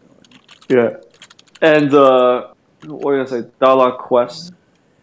So whether I knew it or not, I basically was like socializing and doing this when I was back in New York City at Waypoint Cafe. Is part of the reason why I was there was also to meet people who are like looking for the same places that I was, essentially. Like I met this guy, he might still be going there, Brian. I don't know if he still goes there. He has his girlfriend, his Katana, and he is like this like genius computer programmer like guy who I probably shouldn't like throw their names out there. But anyway, I learned a lot from. I didn't learn a lot from him. But just like I enjoyed talking to him about like, coding and like kind of like the job market landscape nowadays. I was learning how to code, coming from IT background, and obviously he's so much better at it than I am. But it's like holy shit! Like I meet pretty cool people, and not just like for the purpose of networking and getting opportunities, but sharing like experiences in our individual realms, essentially. And I met a bunch of cool people too. So, yeah, for sure, like best doing that. In addition to meeting like pretty cool people on and off, including like you guys, which is like part of my like little like experiments with myself. during that time when I was back in New York City. That was a long rant. Yeah. I'm still on Twitter right now, looking into Mhm. all these things. I'm just trying to find out because it was Ben Saint, I think, who was talking about that. So I want to tag him in it to give him Mhm. some credit. But Cool. Yo, you tagging people, people credit, giving call outs, we're getting connections. yeah, Hell well, it yeah. was We're inspired gonna by climb his. those. It was inspired Yeah. by his comment, but Mhm. where is his Twitter thing? I know he's like a. I think it was like Saint Comics or something.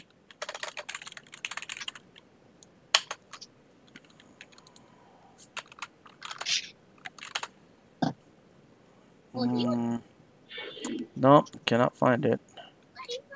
So how's your week been, collector? While technical prints here Oh, I'm fixes this stuff. probably gotta find a new job. Okay. Yeah. What? Okay. Yeah, I mean, you have experience under you, and you're Yeah. looking for a new job. Because like the hours didn't work or something, right? Well, it was doing it was a technician for a security company. Was Yeah. pretty much what I was doing recently. Mhm. But I took my big vacation in Japan, Mhm. and that company just hired like 3 more people. They rotated in one guy out, but they hired like Okay. yeah. So like Okay. when I came back, I worked for them for like 3 days, but Mhm. it was like there was literally like 4 hours where I didn't do anything because there was Mhm. not enough stuff to do. Because it's like Gotcha. you can't just take I kind of knew this You. already. That's why I didn't when I got the job. Mhm. At first, I was like, oh, I wasn't really looking because uh, I'm out. I'm taking this weird vacation. Kind of, it was weird timing for me. So when I got back in, it kind of made sense the way things went. So then I put some text through, not a burned bridge. Maybe they'll call me in for like freelance, but I don't know. I don't think you burn the bridge as long as you professional manner. Because like, oh yeah, I see that there's other opportunities out Yeah, it's there. just Mhm. Yeah, how you phrase it. I'm sure you. I'm. Let me know if I'm I prying just too thanked much. him, and Yeah. pretty much it. Yeah. I mean, that's what you gotta do. Yeah, that's cool. So I'm sure you know what your background and you're looking for the next thing in the horizon, which is cool. I'm actually looking for a new job myself. Oh, word. Um, yeah. I mean, so the thing, probably what the problem is with me, and I will use the problem is, I'm constantly looking for like something new because I get bored. I don't want to say get bored.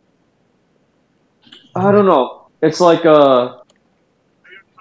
again, which is again the because what I also wrote in the message to you guys, and I'll probably say it here in the recording is, I don't think I'm ever going to be the type to like do one job for the rest of his life and never do anything on the side. To dedicate myself solely to like a 9 to 5 and not have like something going on at the side. So for me, I'm always looking for options, is what I call it, and I'm always looking to see landscapes outside of the job I currently have, right? And I guess the downside to that, switching jobs like every few months, which doesn't look good eventually on your resume. So right now I'm sticking to this job for as long as I want, and at the same time I'm also looking for jobs outside of it. Obviously, I won't tell my boss this, and I hope they're not listening in right now. Yeah. So, and I got an interview like last Monday, which I'm pretty like. Again, I'm gonna have to prepare for and anxious about and go Is through it, all that, but I know what to do, sort of. What's up? oh, is your new job local to Texas or New Jersey New slash Jersey? New Oh, York. nice. So if Mm, things were to swing that way, I might be back and we could do shit, in person, IRL instead of remotely, yeah, that'd be which would be cool. that's cool, dude.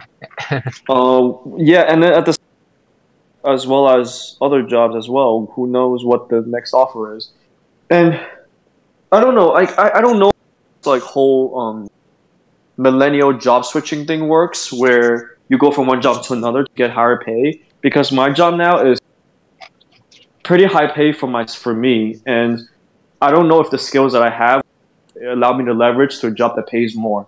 At this point, because I'm not doing too well at the job that I have now, the next job I get, it probably will pay about the same, if not a little bit less, but at least like it'll be, I don't know, different. I don't know, and it's a personal issue more than anything.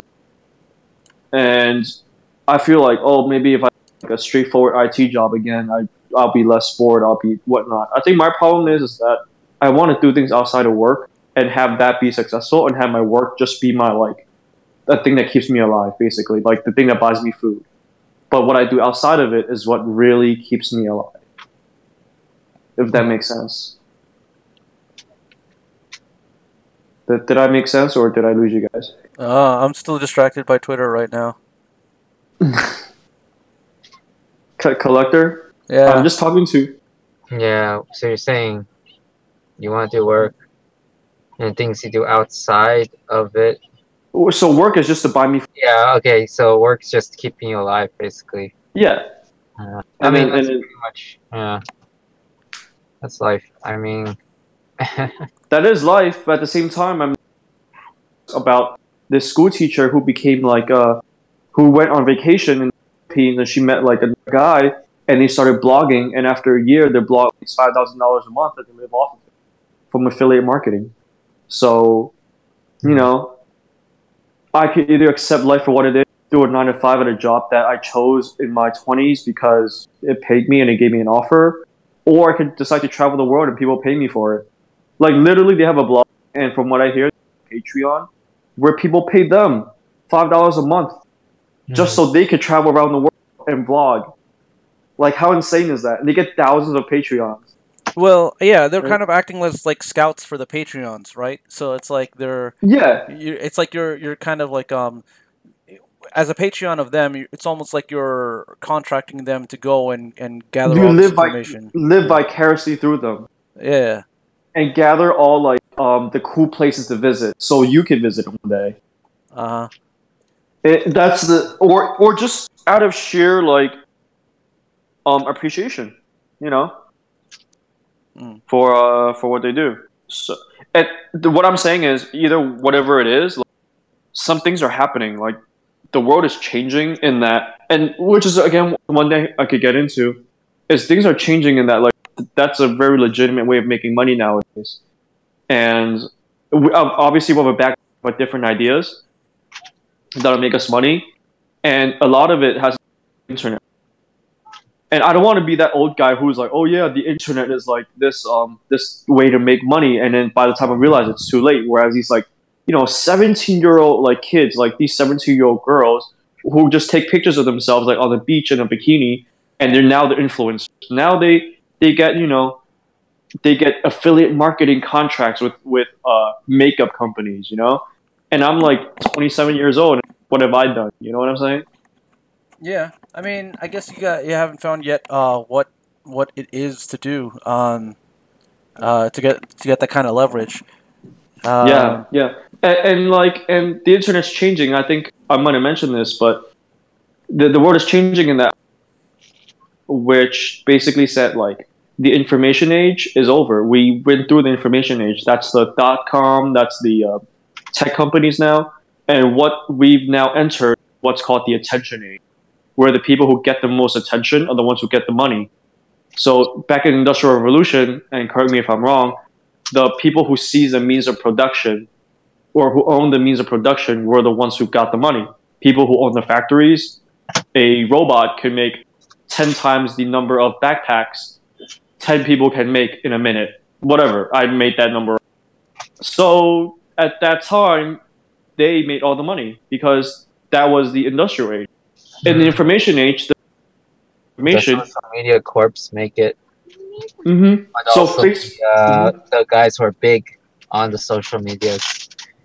Yeah, so you know what I'm getting at is. Yeah. I mean, it's not just like those Instagram posts or whatever.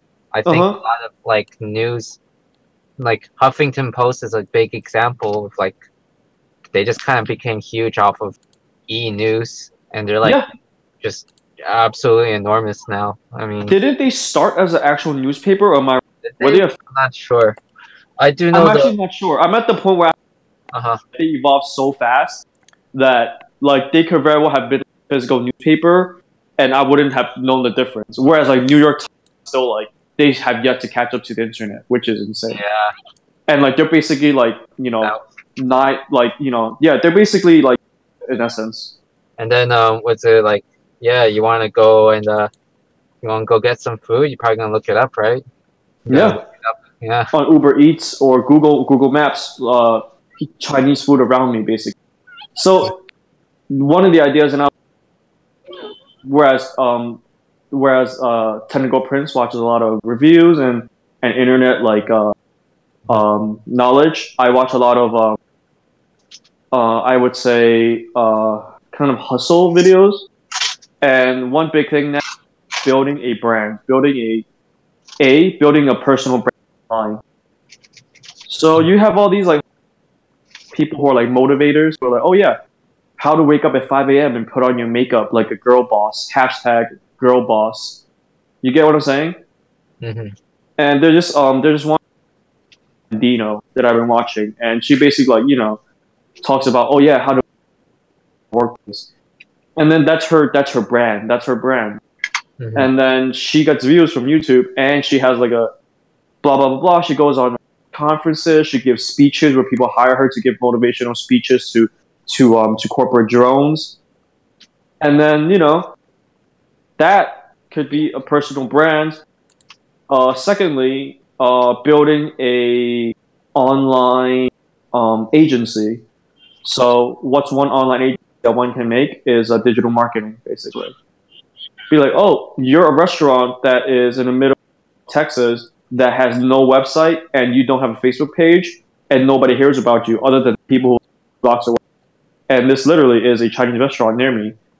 And then the hope there is I start a digital marketing agency and I go to them and say, hey, why don't you pay me $2,000 a month? That's like hiring some guy to like work for you. However, you get a full support of like internet marketing. And all I got to do is make like a page for them, take a few pictures, post it on, and then be like, okay, now you're going to get more business because you have internet presence. Mm. And that's like another way. Huh? Oh, I'm just assessing that price. That's quite a lot. That's quite a high ball. Okay, maybe it is. Yeah. That's maybe right, yeah. okay. Say 5.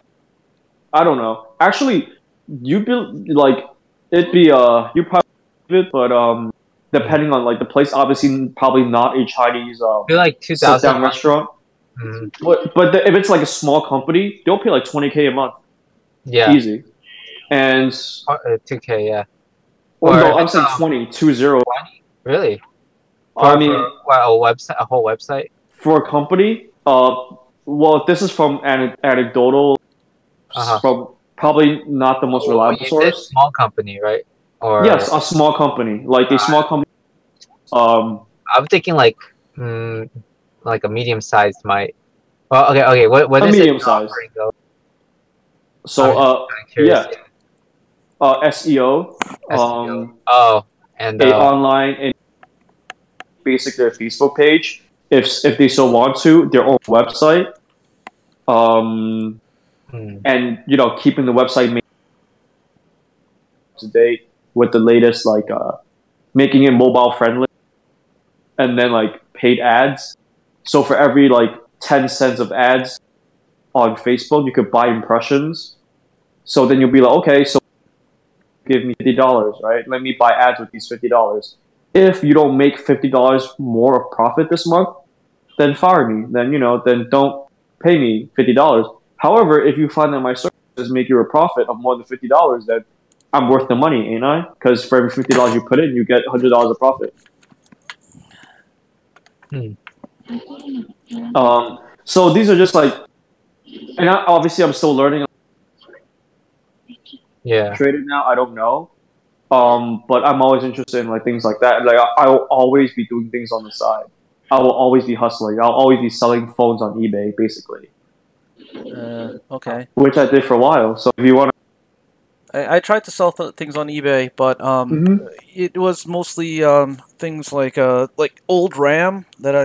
Mm-hmm. But it worked out all Yeah. right. I only did it a couple of times, and I'm uh, not really selling anything too expensive over on eBay at the Yeah. moment. But Yeah. if the opportunity arises where I can find something Mm-hmm. else to do as like some kind of business, like I think we Yeah. should really like do this app, this what's it called, Dialogue Quest, as an app for like an ARG thing, where Okay. we can kind of make it like we'll just take rip off one of those life RPG things, Yeah. and then just like mod it so that's like or even just use a straight up life RPG thing, Yeah. incorporate it into our ARG, because this is an ARG. This is not just a regular video game or an app. It's something that's like a more meta version that like kind of like encompasses it, right? So we'll Yeah. select.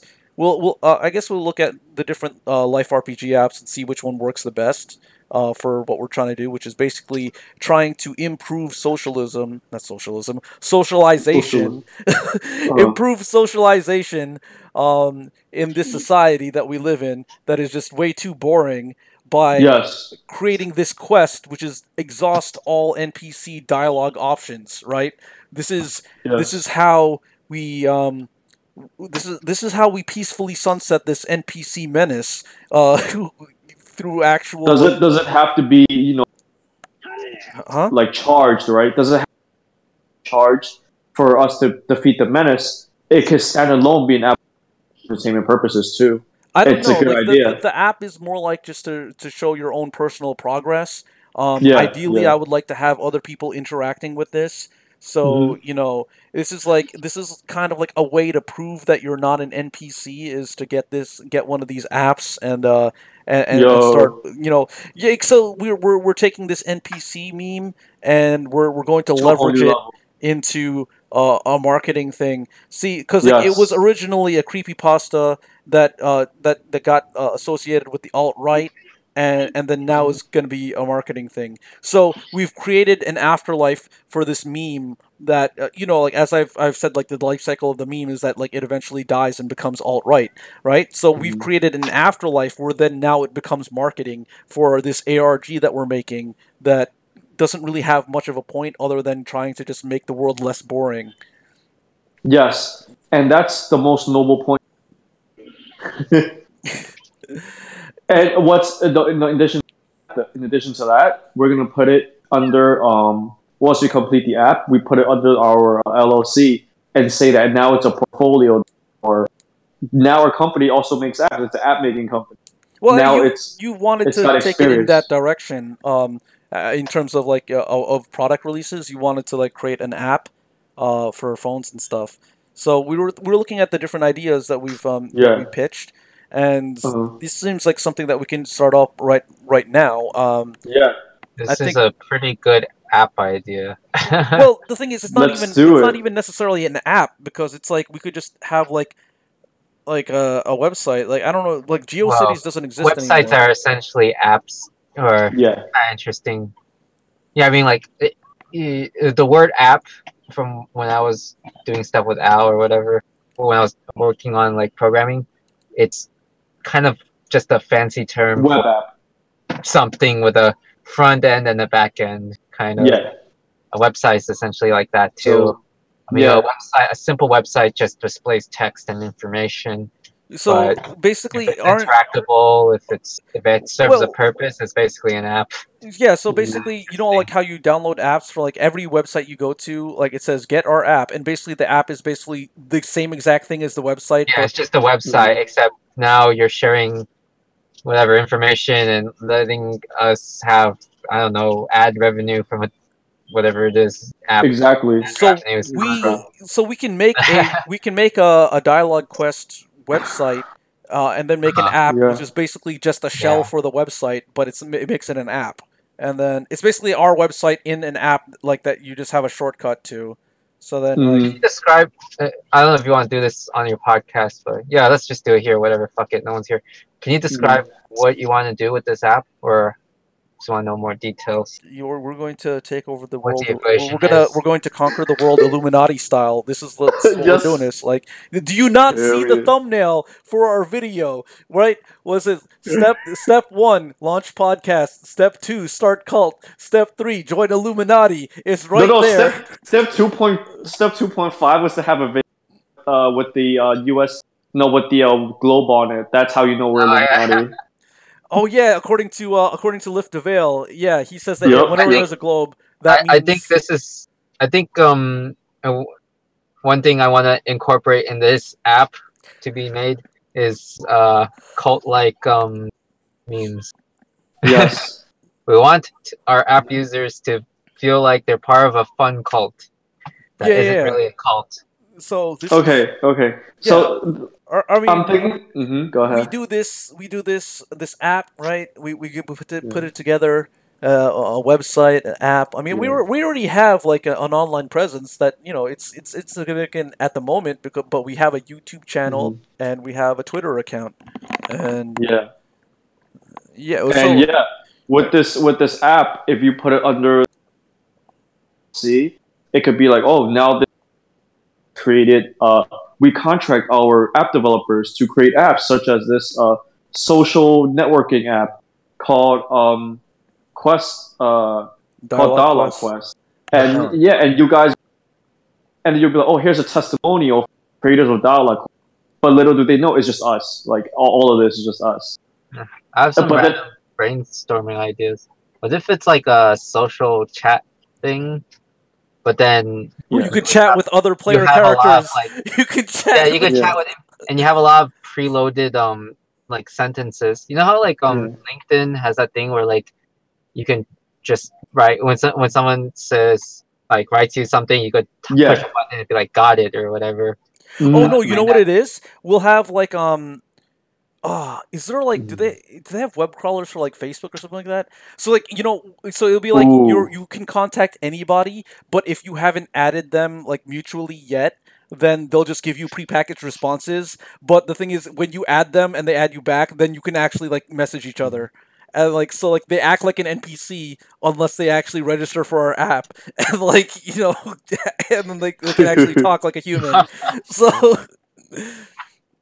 you see, this is the basics of the cult, right? You need an out group, the NPCs. You need the in group, the player characters, right? You prove that you're a player character by registering for our app, right? Player character cult. This is so good. You could be the cult leader.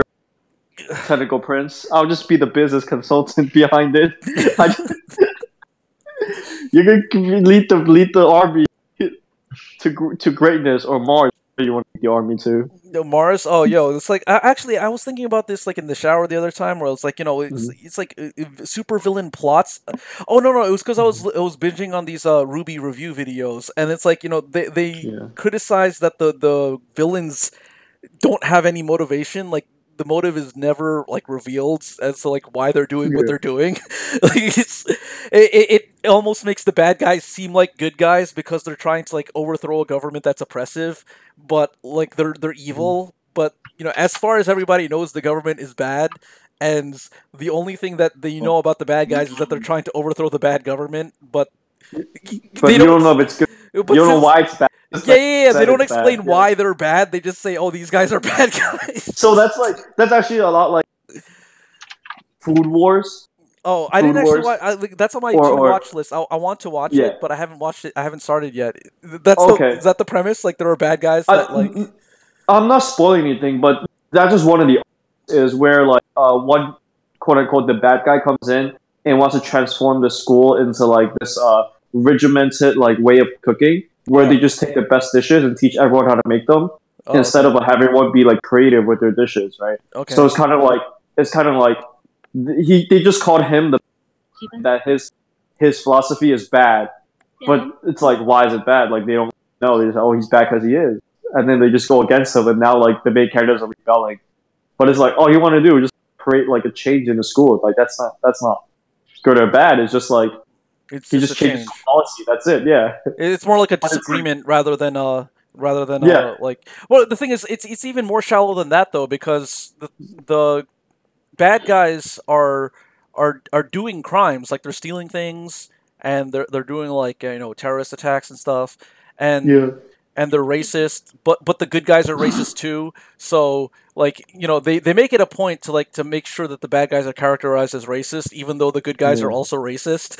So like like. This is gonna start getting into like my fan fiction that I want to do. Like, okay, so I'll tell my fan fiction next week. But the main premise Mhm. is of the fan fiction that I'm writing for this Dude, Ruby I would love to read that. I would is love to read it. well, okay. I'm not actually You- writing it. I'm more just like talking it, right? Come So on, write it. basically, like I don't even have a fanfiction.net account. So but the You don't gotta. fanfiction You all you need is. One of and the then make criticisms is that they don't explain what dust is, right? Dust is like Yeah. their MP almost, except like they never run out Mhm. of it and they never actually Mhm. use it. Like, well, they sometimes like it's never really like implied to either matter or not matter, right? It's like and it's super nebulous and like that's a complaint. It's like like what is like why and what dust what why what's going on, right? Yeah. Yeah. So that's the initial linchpin of my fan fiction is that I explain what dust is, right? Dust Mhm. is short for angel dust. Just like how meth is short for methamphetamine, it's angel Mhm. dust, right? So it starts Oh, off yeah. with Ruby waking up from a drug-induced psychedelic dream that she's been having, which Is basically angel dust a drug that I don't know and never heard of? I think angel dust is like is PCP. I think that's Oh what that shit. is. Yeah. That's some hard shit. Oh, it Okay. is. Is it a psychedelic or a hallucinogen? Because I don't actually know what the effects are. Because I just know from the movie. What movie was that? It was from an Eddie Murphy. Oh, it's Trading Places, where Mhm. the guy got set up for having angel dust, which was PCP according to the cop.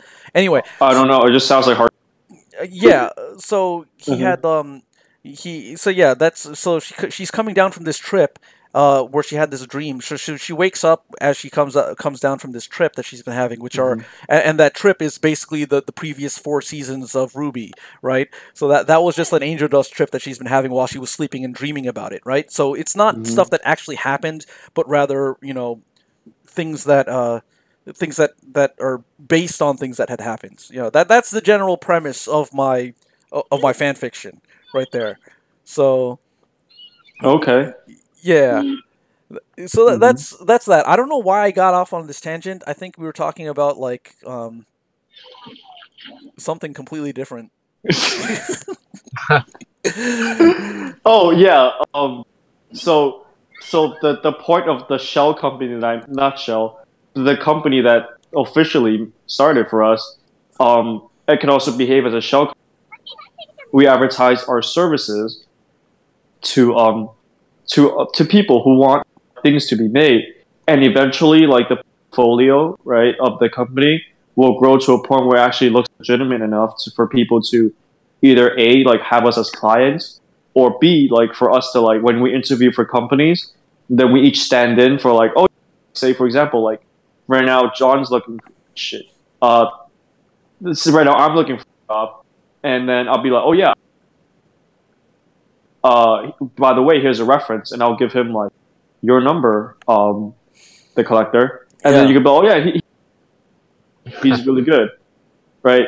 And then, or I'll give you technical prince's number, and then you guys will vouch for me, and vice versa. If you're interviewing for a company and then gap in your resume, just be like, oh yeah, I was doing some contract work for Glovertree, and then here's the contact for Taze, and I'll be like, oh yeah, he worked for me, he did all this and that, and he definitely has these skills. So it's like I'm trying to leverage that to work to our benefit, and obviously it hasn't been around.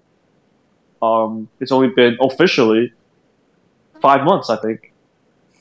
No, a little bit less. 4 months. We're 4 months old. Yeah, but we're already doing stuff. We're technically Yep. working, so Yep. And that's we what we're made doing here. profit because technically after 6 months, $300 from Chase Bank because they're Really? giving me for opening a checking account with them as a business. Oh, okay. So this is literally legitimate. It's legitimate. telling you, I'm saying from day one, this is gonna be it's just like however you, whatever you want under the whole LOC umbrella. Oh, we've been talking for like 3 hours. Is there a way we can like break up an already existing stream into like 3 different videos so that like people who are watching this, because I'm pretty sure like someone sees like a video that's 3 hours long, they're gonna be all like, "What?" Like, is this actually gonna? So is this saved somewhere, whether it be on YouTube or your hard drive? well, it's on YouTube, but the thing is, you can use an Awesome. app called you could use a program called YouTube-DL to download it. Oh no, And- that's fine. Yeah, as long as it's like recorded somewhere and private, public, wherever, however, which way you want it, right? Yeah. I was thinking like Okay, we okay. should Yeah. eventually maybe just like download the video, split it up into like 3 parts or something, and re-upload it. So Oh yeah, that hell way, yeah. that way it could be. I mean, there are some videos that are very I'm long. sure with some like cutting out stuff we do want to cut out, like the silent times, the dead noises or my fucks. That will probably cut it down. It's a little bit less than 2 hours. Yeah, we can Uh-huh. probably cut a lot of stuff. I just don't want to do it. That's really what it comes down to. Yeah, I know. Yeah, I know, and I appreciate that you've been like setting this up and all that. I when I find free time, dude, I will start with the cutting and things. It's just that I'm literally on probation at work right now. Yeah, when you the free gotta time, focus I on do. that. I do like listen to some of our stuff and like I'll cut it. In essence, like when I can. Yeah, there's no rush or anything, and of Yeah. course, like yeah. and you gotta focus on what stuff. Like I got like a project we have to do, so that's also taking up time. Okay. We're building this arm Yeah. that. Mhm. Yeah. I got you.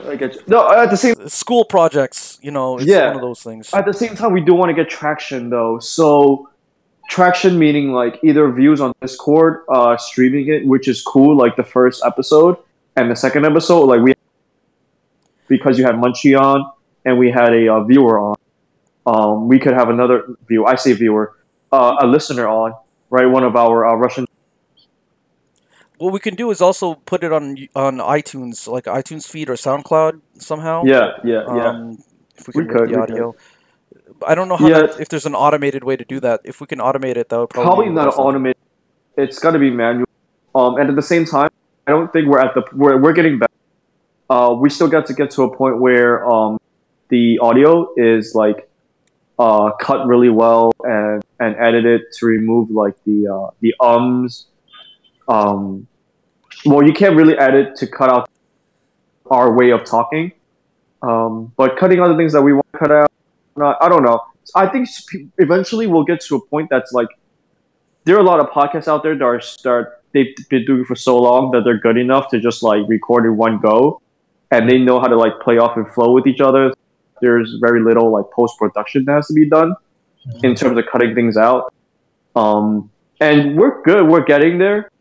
And I'm worrying too much. Overanalyze things. I think We you can guys put it are out there. good, to be honest. That's my opinion. Thank you. Yeah. I think I think we we're lack music. We don't have an intro. We don't have intermission. We don't have what else we don't have? I don't know. We don't really have a cool. set talking. Like we're not really on point. We're just going all over the place, which is fun for me. But as a listener, it's terrible for the listeners. yeah, I'm sure it's like what the fuck wouldn't is that talking about now? Right. Yeah, well, Say jumping around's terrible. Maybe no. And it's like how we do it. So like the comedy button. They jump around a lot too. It's just literally talking and making fart jokes, and like it's like our dynamic matters, as corny as that sounds. And how we like play off each other's like topics and answer to each other and things like that. So I think we're doing really well. And we can keep doing this. And if you want to go ahead and upload the way it is as a raw technical prints, by all means do that. There's definitely some places where we use each other's real names, which at this point I don't give a shit about. But it's up to you. In all honesty. Well, if you can cut it and then upload the cut version, then you can just Yeah, I got it. Okay, or like or white it out. Yeah. So we do want to gain traction eventually from because I'm always fucking impatient and I always think about my in terms of like listener or viewership. And I know it is gonna take a while. Hey, we're doing it. So I just want to say we're doing it, and this is like we gotta be consistent, and we're just chilling. This is fun. This is awesome. All right. I'm gonna stop the stream right here. Hold on.